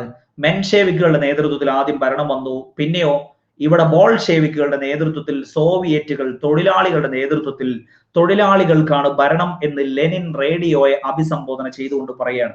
അപ്പൊ ബോൾഷേവിക്കുകളുടെ നേതാവാണ് ലെനിൻ. നമ്മൾ ബോലെ ബോലെ എന്ന് പറയുന്നില്ലേ, കോമൺ ആയിട്ട് നമ്മൾ കേട്ടൊരു വാക്കാണ് ഇത്, ബോലെ ബോലെ എന്ന് പറയുന്നത്. അപ്പൊ അവിടെ ബോൾഷേവിക്കുകൾക്ക് ലെനിനും ആദ്യം കയറിയത് കെറൻസ്കിയും അങ്ങനെ തന്നെ ഓർത്തിരുന്നു കഴിഞ്ഞാൽ അവിടെ നമുക്ക് എന്ത് ചെയ്യാം? അങ്ങനെ തന്നെ ഓർത്തിരിക്കാം. അപ്പൊ രണ്ട് വിപ്ലവങ്ങൾ, രണ്ടും 1917 എന്നുള്ളത് ഓർത്തിരിക്കുക. ഫെബ്രുവരി വിപ്ലവം, പിന്നെയോ ഒക്ടോബർ വിപ്ലവം. ഇത്രയും കാര്യങ്ങളാണ് നമുക്ക് അവിടെ എന്ത് ചെയ്യാനുള്ളത്? ജസ്റ്റ് അവിടെ ഓർത്തിരിക്കാനുള്ളത്. അപ്പൊ അത്രയും കിട്ടിയല്ലോ. അങ്ങനെ എന്ത് ചെയ്തു? ഈ സോവിയറ്റുകൾ എവിടൊക്കെ ഉണ്ടോ ആ റിപ്പബ്ലിക്കുകളെല്ലാം കൂടെ ചേർത്തിട്ട് എന്ത് ചെയ്തു? 1924 സോവിയറ്റ് യൂണിയൻ എന്ന് പറയുന്ന ആ ഒരു കൂട്ടുകെട്ട് നിലവിൽ വരികയാണ്. അപ്പൊ ഏകദേശം ഒരു 10-15 രാജ്യങ്ങളിൽ എന്തുണ്ട്? ഈ തൊഴിലാളികളുടെ യൂണിയൻ ഉണ്ട്, അവരുടെ നേതൃത്വത്തിലുള്ള അധികാരമുണ്ട്. നമുക്ക് ട്രോട്സ്കിനെ ഒന്നും നമുക്ക് അത്രത്തോളം ആവശ്യമില്ല. ആകെ ചോദിക്കാറുള്ളത് ലെനിനെ മാത്രമാണ്. റഷ്യൻ വിപ്ലവത്തിന് നേതൃത്വം നൽകിയത് ആരും ചോദിക്കുമ്പോൾ അവിടെ വ്ളാഡിമിർ ലെനിൻ എന്നുള്ളതാണ് എന്ത് ചെയ്യാറുള്ളത്? ആകെ വരാറുള്ളത് കേട്ടോ. മറ്റേത് നമുക്ക് കെറൻസ്കി, ട്രോട്സ്കി കുറെ അങ്ങോട്ട് പഠിച്ചു കഴിഞ്ഞാൽ ലാസ്റ്റ് സ്കീന്ന് മാത്രമേ ഓർമ്മ ഉണ്ടാവുള്ളൂ. കുറെ സ്കീകളൊക്കെ പഠിച്ചാലേ ഒരു സ്കീന്ന് മാത്രമേ ഓർമ്മ ഉണ്ടാവുള്ളൂ. പിന്നെ ഏത് സ്കീ ആണെന്ന് ഓർത്തിരിക്കേണ്ടി വരും. അപ്പൊ അതിലേറെ നല്ലത് ആ വേണ്ടപ്പെട്ട ആളുകൾ മതി കേട്ടോ. അപ്പൊ 1924 എന്ത് ചെയ്യുന്നത്? സോവിയറ്റ് യൂണിയൻ നിലവിൽ വരുന്നത്. ഏകദേശം 15ഓളം രാജ്യങ്ങളിലുള്ള സോവിയറ്റുകളെ എല്ലാം കൂടെ കോർത്തിണക്കിക്കൊണ്ട് ഏത് ഓർത്തിരിക്കുക? സോവിയറ്റ് യൂണിയൻ എന്നുള്ളത് ജസ്റ്റ് അവിടെ ഓർത്തിരിക്കുക. 1924 അതിന്റെ ചുരുക്ക രൂപമാണ് ഇത് USSR എന്നുള്ളതും കൂടെ ഓർത്തിരിക്കുക. അപ്പൊ USSR, സോവിയറ്റ് യൂണിയൻ. അപ്പൊ റഷ്യൻ വിപ്ലവത്തിൽ ആകെ എന്തേ ഉള്ളൂ? സാർ ചക്രവർത്തിമാർ, റഷ്യ ജപ്പാൻ യുദ്ധം 1905, ബ്ലഡി സൺഡേ, പിന്നെ അലക്സാണ്ടർ കെറൻസ്കിയുടെ നേതൃത്വത്തിൽ ഭരണം, ഫെബ്രുവരി വിപ്ലവം 1917 തന്നെ കേട്ടോ. എല്ലാം 17 തന്നെയാണ്. റഷ്യയുടെ പാർലമെന്റ് ഡ്യൂമ. ഒക്ടോബറിൽ നടന്നത് ലെനിന്റെ നേതൃത്വത്തിലുള്ളത് അതേതാണ്? ഒക്ടോബർ വിപ്ലവം എന്നുള്ളത് എന്ത് ചെയ്യുക? ജസ്റ്റ് അവിടെ ഓർത്തിരിക്കുക.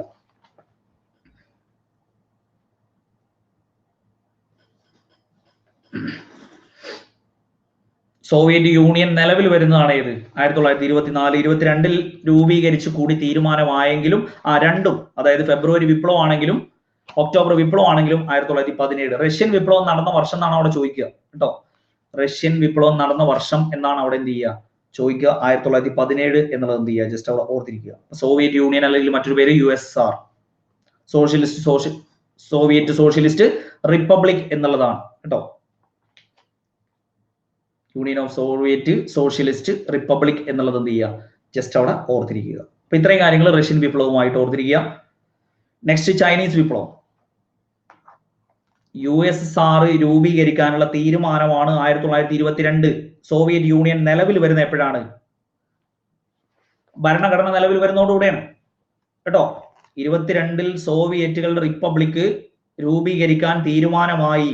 ഭരണഘടന നിലവിൽ വന്ന് സോവിയറ്റ് യൂണിയൻ നിലവിൽ വരുന്നത് എപ്പോഴാണ്? 1924 എന്നുള്ളത് ഓർത്തിരിക്കുക. സംഭവം മനസ്സിലായോ കേട്ടോ? അവര് 22 ടെക്സ്റ്റിൽ കൊടുത്തിട്ടില്ല, 24 മാത്രമേ കൊടുത്തിട്ടുള്ളൂ. അത് എന്ത് വരുമ്പോഴാ? ഭരണഘടന നിലവിൽ വരുമ്പോൾ മാത്രമാണ് സോവിയറ്റ് യൂണിയൻ എന്ത് ചെയ്യുന്നത്, അതിന്റെ ഭരണഘടനയോടുകൂടെ നിലവിൽ വരുന്നത്. അതാണ് 24 കേട്ടോ. അപ്പൊ ചൈനീസ് വിപ്ലവം 1905 റഷ്യ ജപ്പാൻ യുദ്ധം. അപ്പോ ചൈനീസ് വിപ്ലവത്തിൽ നമുക്ക് ഓർത്തിരിക്കാനുള്ളത് കറുപ്പ് വ്യാപാരം. കറുപ്പ് വ്യാപാരം എന്ന് പറയുന്നത് ഈ ഇംഗ്ലണ്ട് ആദ്യം നടത്തിയ ഒരു പോളിസിയാണ് ഇത്. കറുപ്പ് വ്യാപാരത്തിലൂടെ പതുക്കെ പതുക്കെ എന്ത് ചെയ്യാം, ചൈനയെ തകർക്കാം എന്ന് പറഞ്ഞിട്ട്. ഈ ചൈനീസ് റവല്യൂഷനൊക്കെ ആൾറെഡി ഫ്രീ ക്ലാസ്സിൽ ഡീറ്റെയിൽഡ് ആയിട്ട് പറഞ്ഞിട്ടുണ്ട് കേട്ടോ. ഇതും കൂടെ കഴിഞ്ഞാൽ എന്ത് ചെയ്യും, ഇതോടുകൂടെ അത് തീരും. ഒന്നാമത്തെ ചാപ്റ്റർ അവിടെ തീരും.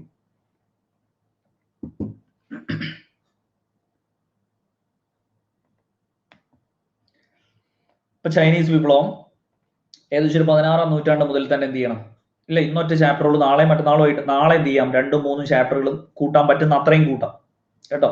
കാരണം ഇന്നൊന്ന് നോക്കണം, കാരണം നിങ്ങൾക്ക് ഹിസ്റ്ററി ഡീറ്റെയിൽഡ് ആയിട്ട് പോകേണ്ട ആവശ്യമുണ്ടോ, എന്താണ് പൾസ് എന്നുള്ളതെന്ന് അറിയണല്ലോ. ഫ്രീ LDC വരും കേട്ടോ, ഒന്ന് അപ്രൂവ് ചെയ്താൽ മതി, അപ്പത്തേക്ക് വരും.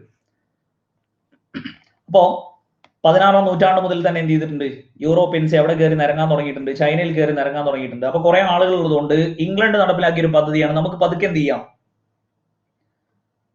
പതുക്കെ എന്ത് കടത്തി തുടങ്ങാം, കറുപ്പ് എന്ന ലഹരി വസ്തു കടത്തിയിട്ട് എന്ത് ചെയ്യാം, ഇവരെ മാനസികമായിട്ടും ശാരീരികമായിട്ടും അങ്ങോട്ട് തകർക്കാം എന്നുള്ള ഒരു പോളിസി അങ്ങോട്ട് കടന്നു. അങ്ങനെ ഈ ചൈന ഭരിച്ചിരുന്ന മഞ്ചു രാജവംശത്തിന് ഇതിനെതിരായിട്ട് കറക്റ്റ് ആയിട്ട് ഒന്നും ചെയ്യാൻ കഴിഞ്ഞിരുന്നില്ല. കാരണം ഇവരിതിന് അനുകൂലമായിരുന്നു. അങ്ങനെ എന്ത് ചെയ്യാണ്, ചൈനയും ഇംഗ്ലണ്ടും തമ്മിൽ നടന്നിട്ടുള്ള 1839 മുതൽ 42 വരെ നടന്നിട്ടുള്ള യുദ്ധമാണ് ഇത് കറുപ്പ് യുദ്ധങ്ങൾ എന്നറിയപ്പെടുന്നത്. അവിടെ എന്ത് മാത്രമേ ചോദിക്കുള്ളൂ, കറുപ്പ് യുദ്ധങ്ങൾ ആരൊക്കെ തമ്മിലായിരുന്നു? നിങ്ങൾ വർഷവും ഒന്നും ഓർത്തിരിക്കേണ്ട. കറുപ്പ് യുദ്ധങ്ങൾ ആരൊക്കെ തമ്മിലായിരുന്നു? ഇംഗ്ലണ്ടും ചൈനയും എന്നുള്ളത്, അല്ലെങ്കിൽ ബ്രിട്ടനും ചൈനയും എന്നുള്ളത് എന്ത് ചെയ്യുക, ജസ്റ്റ് അവിടെ ഓർത്തിരിക്കുക കേട്ടോ. ഓക്കെ, ഇനിയോ തുറന്ന വാതിൽ നയം. തുറന്ന വാതിൽ നയം ആരുടേതാണ്? മഞ്ചു രാജവംശം അവസാനത്തെ രാജവംശമാണ് കേട്ടോ. ചൈന ഭരിച്ച അവസാനത്തെ രാജവംശമാണ് മഞ്ചു രാജവംശം. തുറന്ന വാതിൽ നയം, ഓപ്പൺ ഡോർ പോളിസി, ജോൺ ഹേ ആണ് എന്ത് ചെയ്തത്, ഓപ്പൺ ഡോർ പോളിസി കൊണ്ടുവന്നത്. അതായത് ഗോർബച്ചേവ് ഒക്കെ എവിടെ കിടക്കുന്നത്? റഷ്യയിലാണ് ഗോർബച്ചേവ്, മിഖായൽ ഗോർബച്ചേവ്. അത് വേറെ. ഗ്ലാസ്നോസ്റ്റും പെരസ്ട്രോയിക്കും അതൊക്കെയാണ് മിഖായൽ ഗോർബച്ചേവ് കേട്ടോ. അപ്പൊ എന്ത് ചെയ്യുക, ജസ്റ്റ് അവിടെ ഓർത്തിരിക്കുക. അമേരിക്കയിലെ സ്റ്റേറ്റ് സെക്രട്ടറി ആണ് ആര്? ജോൺ ഹേ തുറന്ന വാതിൽ നയം എന്ത് ചെയ്തത്, ജസ്റ്റ് അവിടെ ഓർത്തിരിക്കുക. എന്താ സംഭവം എന്ന് വെച്ചാൽ ഒന്നുമില്ല, ആർക്ക് വേണമെങ്കിലും എന്ത് ചെയ്യാം, ചൈനയിൽ കയറിയിട്ട് ഇടപെടാം. അതായത് നമ്മൾ ഈ റിപ്പബ്ലിക് ദിനത്തിന്റെ മിഠായി വിതരണമൊക്കെ കഴിഞ്ഞു കഴിഞ്ഞാൽ, അതായത് ഈ മിഠായി വിതരണമൊക്കെ കഴിഞ്ഞു കഴിഞ്ഞാൽ ലാസ്റ്റ് കണ്ടിട്ടില്ലേ, കുറച്ച് ബാക്കി വന്ന മിഠായി ഉണ്ടാവും, അത് മേലോട്ടെറിയും, കിട്ടിയവരെടുത്തോ എന്ന് പറഞ്ഞിട്ട് ഒരു പരിപാടി ഉണ്ട് അല്ലെ. അത് തന്നെയാണ് എന്ത് ഇവിടെ ജോൺ ഹേ പറയുന്നത്. ആർക്ക് വേണമെങ്കിലും ചൈനയിൽ കയറിയിട്ട് നിരങ്ങാം, നിങ്ങൾ കിട്ടിയവര് ചൈനയെ എങ്ങനെയാന്ന് വെച്ചാൽ എടുത്തോ. ഇതാണ് അവരെന്ത് ചെയ്തത്, ഒരു തണ്ണിമത്തൻ വിഭജിക്കുന്ന പോലെ എന്ത് ചെയ്തു, ചൈനയെ അവരെല്ലാരും കൂടെ പങ്കിട്ടെടുത്തു എന്നാണ് പല സ്കോളേഴ്സും എന്ത് ചെയ്തത്, വിശേഷിപ്പിച്ചത്. അപ്പൊ ജസ്റ്റ് അവിടെ ഓർത്തിരിക്കുക, അമേരിക്ക നടപ്പിലാക്കിയതാണ് ഇത് തുറന്ന വാതിൽ നയം എന്നുള്ളത് എന്ത് ചെയ്യുക, ജസ്റ്റ് അവിടെ ഓർത്തിരിക്കുക. ഇനി അവിടെ ഓർത്തിരിക്കാനുള്ളത്, അപ്പൊ അവസാന രാജവംശമാണ് ഇത് മഞ്ചു രാജവംശം എന്നുള്ളതും കൂടെ ജസ്റ്റ് ഓർത്തിരിക്കുക. ബോക്സർ കലാപം, ഈ വിദേശികൾക്കെതിരെ ചൈനീസ് യുവാക്കൾ നടത്തിയിട്ടുള്ള മുഷ്ടി യുദ്ധമാണ് ഇത് ബോക്സർ കലാപം. പക്ഷെ എന്ത് ചെയ്തു? അവരെ മൊത്തം അടിച്ചമർത്തുകയും ചെയ്തു. അപ്പൊ മഞ്ജു രാജവംശം, പിന്നെയോ ബോക്സർ കലാപം എന്നുള്ളതും കൂടെ എന്ത് ചെയ്യുക, ഓർത്തിരിക്കുക. സന്യാസനാണ് അവിടെയുള്ള ചെറിയ ചെറിയ സംഘടനകളെല്ലാം കൂടെ ചേർന്നിട്ട് ചൈനീസ് റവല്യൂഷണറി ലീഗ് സ്ഥാപിച്ചത്. ചൈനീസ് റവല്യൂഷണറി ലീഗ് സ്ഥാപിച്ചത് ആരാണ്? സന്യാസനാണ് എന്നുള്ളത് എന്ത് ചെയ്യുക, ജസ്റ്റ് അവിടെ ഓർത്തിരിക്കുക. അപ്പൊ സന്യാസൻ അവിടെയുള്ള ചെറിയ ചെറിയ സംഘടന, വിപ്ലവ സംഘടന എല്ലാം കൂടെ ചേർത്തിട്ട് സ്ഥാപിച്ചതാണ് ഏത്? ചൈനീസ് റവല്യൂഷണറി പാർട്ടി എന്നുള്ളത് എന്ത് ചെയ്യുക, ജസ്റ്റ് അവിടെ ഓർത്തിരിക്കുക. ചൈനീസ് റവല്യൂഷണറി ലീഗ് എന്നുള്ളത് ജസ്റ്റ് അവിടെ ഓർത്തിരിക്കുക. ആ ഒരു ചോദ്യം നിങ്ങൾ എവിടെ കണ്ടിട്ടുണ്ടാവും? 2017 പാലക്കാട് പത്തനംതിട്ട ക്വസ്റ്റ്യൻ പേപ്പറിൽ കണ്ടിട്ടുണ്ടാവും. ചെറിയ സംഘടനകളെല്ലാം ചേർത്ത് സന്യാസൻ രൂപീകരിച്ച സംഘടന ഏതാണ് എന്നുള്ളത്. അപ്പൊ അവിടെ ചൈനീസ് റവല്യൂഷണറി ലീഗ് എന്ന് അവിടെ കാണാൻ പറ്റും. ഇനി അവിടെ ഓർത്തിരിക്കേണ്ടത് ചൈനീസ് വിപ്ലവം നടക്കുന്ന എപ്പോഴാണ്? അപ്പൊ ഈ ചൈനീസ് റവല്യൂഷണറി ലീഗും സന്യാസനും കൂടെ ഒക്കെ ചേർന്നത് അതാണ് കൂമിന്താങ് വരട്ടെ, വരുമ്പോഴല്ലേ എനിക്ക് പറയാൻ പറ്റുള്ളൂ. ഈ 1905 ചൈനീസ് റവല്യൂഷണറി ലീഗ് രൂപീകരിച്ച് കൂമിന്താങ്ങിലേക്കൊന്ന് എത്തണ്ടേ? എത്തുമ്പോഴല്ലേ പറയാൻ പറ്റുള്ളൂ. നിങ്ങൾ അങ്ങോട്ടേക്ക് ആദ്യം പോയിട്ട് ഞാൻ എങ്ങനെ പറയാ കേട്ടോ. അപ്പോ ചൈനീസ് റവല്യൂഷണറി ലീഗാണ് 1905 എന്ത് ചെയ്യുന്നത്, ജസ്റ്റ് അവിടെ വരുന്നത്. പിന്നീട് ഈ ഒരു സംഘടന വെച്ചിട്ടാണ് എന്ത് ചെയ്യുന്നത്, സന്യാസനും അതുപോലെ തന്നെ ബാക്കിയുള്ള വിപ്ലവ നേതാക്കളും കൂടെ ചേർന്നിട്ട് എന്ത് ചെയ്യുന്നത്, 1911 ചൈനീസ് വിപ്ലവത്തിന് നേതൃത്വം നൽകുന്നത് എന്നുള്ളതും കൂടെ എന്ത് ചെയ്യുക, ജസ്റ്റ് ഓർത്തിരിക്കുക. അങ്ങനെയാണ് എന്ത് ചെയ്യുന്നത്, 1911 ചൈനീസ് വിപ്ലവം നടക്കുന്നത് എന്നുള്ളത് എന്ത് ചെയ്യുക. അങ്ങനെ ചൈന റിപ്പബ്ലിക് ആവുന്നതാണ് ഇപ്പോ 1912 ചൈനീസ് റിപ്പബ്ലിക് എന്നുള്ളതും കൂടെ എന്ത് ചെയ്യുക, ഓർത്തിരിക്കുക. അതിനുശേഷമാണ് എന്ത് ചെയ്യുന്നത്, കൂമിന്താങ് പാർട്ടി ആയിട്ട് ഏത് മാറുന്നത്, ഈ ചൈനീസ് റവല്യൂഷണറി ലീഗ് എന്ന് പറയുന്നത് വലിയൊരു പാർട്ടി ആയിട്ട് രജിസ്റ്റർ ചെയ്ത് കൂമിന്താങ് പാർട്ടി ആവുന്നു. അതിന്റെ മെയിൻ നേതാവാണ് ആര്? കൂമിന്താങ് പാർട്ടിയുടെ മെയിൻ നേതാവാണ് ചിയാങ് കൈഷേക്ക് എന്നുള്ളത് ഓർത്തിരിക്കുക. അപ്പൊ കൂമിന്താങ് പാർട്ടി ആവുമ്പോഴത്തേക്ക് പിന്നെ അതിന്റെ വലിയ നേതാവായിട്ട് ആര് മാറുന്നു? ചിയാങ് കൈഷേക്ക് എന്നുള്ളത് ഓർത്തിരിക്കുക. അപ്പൊ ഫസ്റ്റ് 1905 ചൈനീസ് റവല്യൂഷണറി ലീഗ് സന്യാസൻ കൊണ്ടുവന്നു. 11 അങ്ങനെ ചൈനീസ് വിപ്ലവം നടന്നു. ചൈന ഒരു മഞ്ജു രാജവംശത്തിനെതിരായിട്ടാണ് എന്ത് ചെയ്യുന്നത്, ചൈനീസ് വിപ്ലവവും കാര്യങ്ങളും നടക്കുന്നത്. ചൈനീസ് വിപ്ലവം നടന്നു. 11 ചൈന ഒരു റിപ്പബ്ലിക് ആയിട്ട് പ്രഖ്യാപിച്ചു. താൽക്കാലിക ചെയർമാനായിട്ട് ആരെന്നെ വന്നു? ചൈനയുടെ ജനകീയ റിപ്പബ്ലിക് അല്ല പറയുന്നത്. നിങ്ങൾ ആദ്യം ഒരെണ്ണം പറഞ്ഞു തരുമ്പോ നിങ്ങൾ പഠിച്ച കാര്യങ്ങൾ കൊണ്ട് എന്നെ എറിഞ്ഞിട്ട് കാര്യമില്ല. അങ്ങോട്ടേക്ക് പറഞ്ഞു തരുന്നത് ചൈന റിപ്പബ്ലിക് ആയി 49 ആവുമ്പോൾ ജനകീയ റിപ്പബ്ലിക് ആവും എന്നുള്ളത് ഞാൻ അങ്ങോട്ട് പറഞ്ഞു തരും. നിങ്ങൾക്ക് ഒറ്റ റിപ്പബ്ലിക്കേ ഉള്ളൂ. അതുകൊണ്ടാണ് ആ ചോദ്യം ചോദിക്കുന്നത് കേട്ടോ. അപ്പോ ഓർത്തിരിക്കുക, 1911 ചൈനീസ് വിപ്ലവം നടന്നു. 12 എന്ത് ചെയ്തു, ചൈന റിപ്പബ്ലിക് ആയിട്ട് പ്രഖ്യാപിച്ചു. ആ റിപ്പബ്ലിക്കിന്റെ താൽക്കാലിക ചെയർമാൻ ആയിട്ടാണ് ആര് വരുന്നത്, സന്യാസൻ വരുന്നത്. ഇത് പിന്നീട് എന്ത് ചെയ്തു, കൂമിന്താങ് പാർട്ടി ആയിട്ട് വളർന്നു. ആ കൂമിന്താങ് പാർട്ടിയുടെ ശക്തനായ നേതാവായിട്ടാണ് ആര് വരുന്നത്, പിന്നീട് ചിയാങ് കൈഷേക്ക് വരുന്നത്.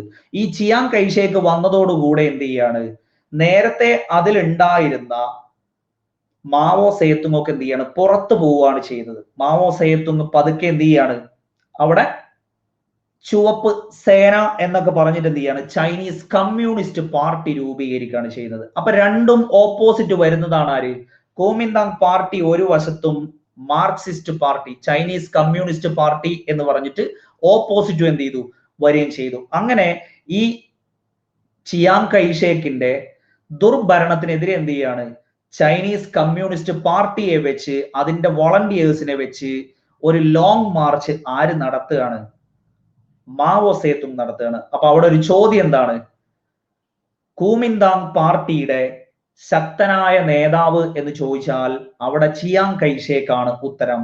ചൈനീസ് കമ്മ്യൂണിസ്റ്റ് പാർട്ടി രൂപീകരിച്ചത് ആരാ എന്ന് ചോദിച്ചു കഴിഞ്ഞാൽ അവിടെ ഉത്തരം മാവോ സേത്തുങ് ആണ് എന്നുള്ളതും ഓർത്തിരിക്കുക. ലോങ് മാർച്ചിന് നേതൃത്വം നൽകിയത് ആര് എന്ന് ചോദിച്ചു കഴിഞ്ഞാൽ അവിടെ ഉത്തരം ആരാണ്, മാവോ സേത്തുങ് ആണ് എന്നുള്ളത് എന്ത് ചെയ്യുക, ജസ്റ്റ് അവിടെ ഓർത്തിരിക്കുക. ലോങ് മാർച്ചിന്റെ വർഷം എന്ന് ചോദിച്ചാൽ 1934 എന്നുള്ളത് എന്ത് ചെയ്യുക, ഓർത്തിരിക്കുക. ലോങ് മാർച്ച് 1934 എന്ന് ഓർത്തിരിക്കുക. കിയാങ്സിയിൽ നിന്നാണ് യാത്ര ആരംഭിച്ചത്. യാത്ര ആരംഭിച്ച് ലാസ്റ്റ് എന്ത് ചെയ്തു, യനാൻ എന്ന് പറയുന്ന പ്രദേശം വരെ എന്ത് ചെയ്യാണ്, യാത്ര ചെയ്യുക. അപ്പൊ അതൊന്നും എന്ത് ചെയ്യൂല, ചോദിക്കൂല.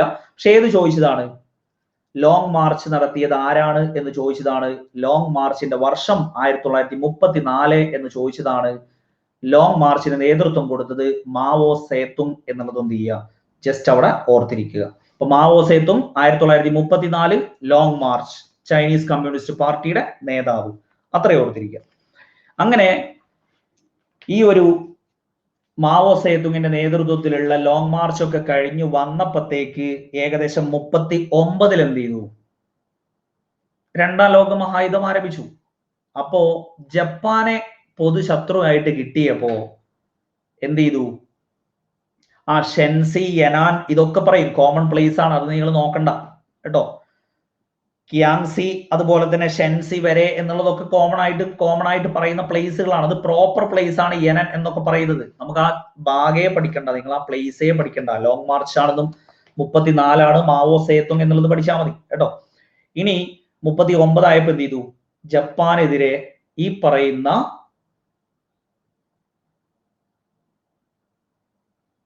കുമിന്താങ് പാർട്ടിയും കമ്മ്യൂണിസ്റ്റ് പാർട്ടിയും ഒന്നിച്ചു നിൽക്കുകയാണ്. ആരാണ് എതിരാളി, ജപ്പാൻ പൊതുവായ ശത്രു ആവുമ്പോ ഇവര് തമ്മിലുള്ള ഭിന്നിപ്പൊക്കെ മറന്നിട്ട് ആർക്കെതിരെ ഒന്നിച്ചു നിന്നു, ജപ്പാനെതിരെ ഒന്നിച്ചു നിന്നു. അപ്പൊ പിന്നെ 45 വരെ ഇവര് തമ്മിൽ ഒരടിയില്ല. പൊതുവായിട്ടുള്ള ശത്രു ആരുണ്ട്, ജപ്പാനുണ്ട്. അപ്പൊ രണ്ടാം ലോക മഹായുദ്ധം 45 കഴിയുന്നത് വരെ എന്ത് ചെയ്തു, ജപ്പാനെതിരെ ഒന്നിച്ചു നിന്നു. രണ്ടാം ലോക മഹായുദ്ധത്തിൽ ജപ്പാന്റെ പരാജയത്തോടുകൂടെ ഇവരുടെ പഴയ അവസ്ഥയിലേക്ക് തിരിച്ചു വന്നു. അങ്ങനെയാണ് എന്ത് ചെയ്യുന്നത്, മാവോ സേതുങ്ങിന്റെ നേതൃത്വത്തിലുള്ള ഈ പറയുന്ന ചുവപ്പ് സേനയും ഒക്കെ ചേർന്നിട്ടാണ് എന്ത് ചെയ്യുന്നത്, ഇവരുടെ കുമിന്താങ്ങിന്റെ നഗരങ്ങളും അതുപോലെ തന്നെ ഭരണ തലസ്ഥാനവും ഒക്കെ പിടിച്ചെടുത്തിട്ട് ടിയാനമൻ സ്ക്വയറിൽ വെച്ചിട്ട് എന്ത് പ്രഖ്യാപിച്ചു, ചൈന ഒരു ജനകീയ റിപ്പബ്ലിക് ആയിട്ട് പ്രഖ്യാപിച്ചു. ആ ചൈന ജനകീയ റിപ്പബ്ലിക് ആവുന്ന ഡേറ്റ് PSC ചോദിക്കാറുണ്ട്, 1949 ഒക്ടോബർ 1. ഇപ്പൊ ബോധ്യമായല്ലോ, റിപ്പബ്ലിക് വേറെയും ജനകീയ റിപ്പബ്ലിക് വേറെയും രണ്ടാണെന്ന് മനസ്സിലായല്ലോ.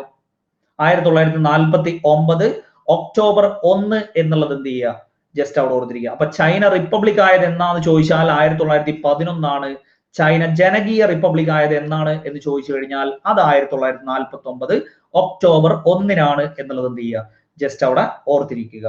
ടിയാനമൻ സ്ക്വയർ എവിടെയാണെന്ന് പല പരീക്ഷകൾക്കും ചോദിച്ചിട്ടുണ്ട്. ടിയാനമൻ കൂട്ടക്കൊല എന്നൊക്കെ പറഞ്ഞിട്ടുണ്ട്, നമ്മൾ ഇഷ്ടംപോലെ കേട്ടിട്ടുണ്ട്.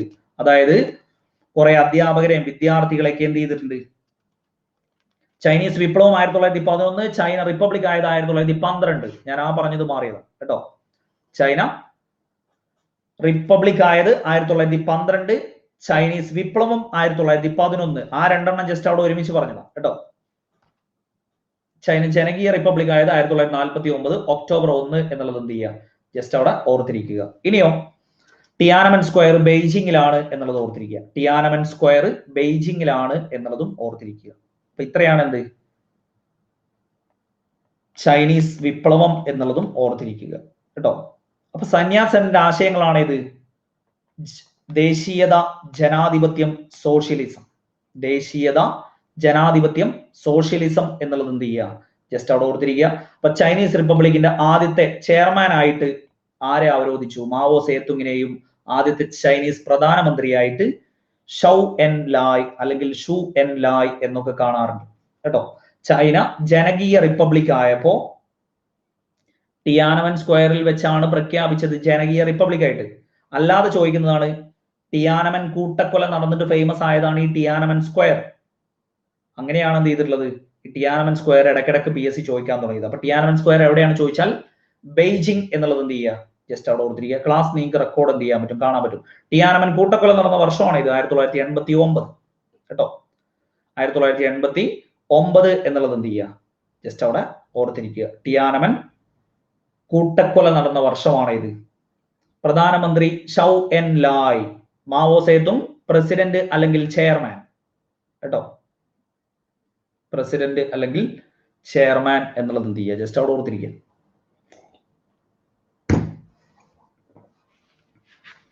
കേട്ടിട്ട് PSCക്ക് പഠിക്കുന്നവർക്ക് അത്ര വലിയ പ്രയാസമൊന്നും ഉണ്ടായിട്ടില്ല എന്നാണ് കേട്ടത് കേട്ടോ. ടിയാനമൻ കൂട്ടക്കൊല 1989. അതായത് അധ്യാപകരും വിദ്യാർത്ഥികളൊക്കെ ചേർന്നൊരു ഗവൺമെന്റിനെതിരെ പ്രകടനവും കാര്യങ്ങളൊക്കെ ആയിട്ട് വന്നപ്പോഴേ ഈ ഷൗവൻലായൊക്കെ ആദ്യമായിട്ട് കേൾക്കുകയാണ് നിങ്ങള് നമ്മളെ പഞ്ചശീല തത്വങ്ങൾ ഒപ്പുവെച്ചത് ആരൊക്കെയാന്ന് ചോദിക്കുന്നില്ലേ? ചൈനീസ് പ്രധാനമന്ത്രി ചൗ എൻ ലായ്, ജവഹർലാൽ നെഹ്റു എന്നൊക്കെ പറഞ്ഞിട്ട് ചോദിക്കുന്നില്ലേ പഞ്ചശീല തത്വങ്ങൾ? കേട്ടോ, ഇഷ്ടംപോലെ നമ്മൾ കേട്ടതാണ്. അപ്പൊ അത്രയും മതി. അപ്പൊ അതോടുകൂടെ ഒന്നാമത്തെ ചാപ്റ്റർ അവിടെ എന്ത് ചെയ്തു? അതവിടെ തീർന്നു. ഗ്ലോറിയസ് റവല്യൂഷൻ ഇതിൽ വേണ്ട, ഇതിൽ പറഞ്ഞിട്ടില്ലല്ലോ കേട്ടോ. ഗ്ലോറിയസ് റവല്യൂഷൻ ഇതിൽ ടെക്സ്റ്റിൽ പറഞ്ഞിട്ടില്ല. അത് വേണമെങ്കിൽ ഞാൻ എന്ത് ചെയ്യാം, സെപ്പറേറ്റ് തരാം. അത് ആൾറെഡി അവിടെ കിടപ്പുണ്ട് കേട്ടോ, ഫ്രീ ക്ലാസ്സിൽ കിടപ്പുണ്ട്. ഈ പറഞ്ഞ ഇംഗ്ലണ്ടിലെ വിപ്ലവം, ഫ്രഞ്ച് വിപ്ലവം, ചൈനീസ് വിപ്ലവം, ഇത് അമേരിക്കൻ സ്വാതന്ത്ര്യ സമരം, ഇതൊക്കെ ഡീറ്റെയിൽഡ് ആയിട്ട് അവിടെ കിടക്കുന്നുണ്ട്, ഫ്രീ ക്ലാസ്സിലുണ്ട് കേട്ടോ. നിങ്ങൾക്ക് അവിടെ നോക്കാം. അപ്പൊ നാളെയും ഈസ്റ്റ് ബാക്കി എടുത്താൽ പോരെ? 2ഉം 3ഉം നാളെ ആക്കാം. നിങ്ങൾ കുറച്ച് സ്പീഡ് ആണെങ്കിൽ നീങ്ങുള്ളൂ കേട്ടോ. അതോ ഇങ്ങനെ തന്നെ പോണെങ്കിൽ ഒറ്റ ചാപ്റ്ററേ നടക്കുള്ളൂ. നാളെ എന്തായാലും ഒറ്റൊന്നേ നടക്കുള്ളൂ. നാളെ ലോകയുദ്ധങ്ങളല്ലേ കേട്ടോ. അപ്പൊ നാളെ 9 മണിക്ക് നാളെ ഉണ്ടാവും. നിങ്ങൾ വായിച്ചു വരികയാണെങ്കിൽ ഒന്നുകൂടെ എളുപ്പമാണ്. നിങ്ങൾ വായിച്ചു വരികയാണെങ്കിലേ ഒന്നുകൂടെ എളുപ്പമാണ്. നിങ്ങൾക്ക് അത് ചുരുക്കി തന്നാൽ പോരെ? നിങ്ങളൊന്ന് വായിച്ചിട്ട് വരികയാണെങ്കിൽ നാളെ നിങ്ങൾ ഹിസ്റ്ററിയുടെ 10ാം ക്ലാസ്സിൽ 2ാമത്തെ ചാപ്റ്റർ വായിച്ചിട്ട് വരികയാണെങ്കിൽ നിങ്ങൾക്കും വളരെ എളുപ്പമാണ്. PDF അവിടെ കിടപ്പുണ്ട്, ടെലഗ്രാമിൽ കിടപ്പുന്നുണ്ട് കേട്ടോ. ടെലഗ്രാം ജസ്റ്റ് നിങ്ങൾ @PSC Thriller അടിച്ചു കഴിഞ്ഞാൽ ജസ്റ്റ് എന്ത് ചെയ്യാം, അവിടെ നിങ്ങൾക്ക് സെർച്ച് ചെയ്യാം. അപ്പോൾ LDയുടെ ക്ലാസ്സുകൾ എന്ത് ചെയ്യുന്നുണ്ട്? പ്ലസ്സിൽ പുരോഗമിച്ചുകൊണ്ടേ ഇരിക്കുന്നുണ്ട്. താല്പര്യമുള്ള ആളുകൾക്ക് എന്ത് ചെയ്യാം, LDC ക്ലാസ്സുകളിൽ പ്ലസ്സിൽ ജോയിൻ ചെയ്ത് പഠിക്കാം. ഫ്രീ ക്ലാസ്സുകൾ മറ്റേത് ആൾറെഡി എന്ത് ചെയ്തിട്ട് കൊടുത്തിട്ടുണ്ട്. അപ്രൂവ് ആയി കഴിഞ്ഞാൽ അപ്പൊ തുടങ്ങും കേട്ടോ. ഫ്രീ ക്ലാസ്സുകൾ അവിടെ തുടങ്ങും. അപ്പൊ ഓക്കെ, 9 മണിക്ക് തന്നെ വെച്ചാൽ പോരെ? 9 മണിക്ക് തന്നെ, ആ സമയം തന്നെ കിടക്കട്ടെ കേട്ടോ.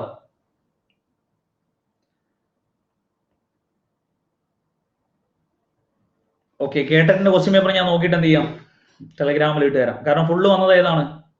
മിക്കവാറും GK പാർട്ട് വന്നതെല്ലാം ടെക്സ്റ്റ് ബുക്ക് ബേസ്ഡ് ആണ് കേട്ടോ. 10 ആക്കാൻ പറ്റില്ല കേട്ടോ.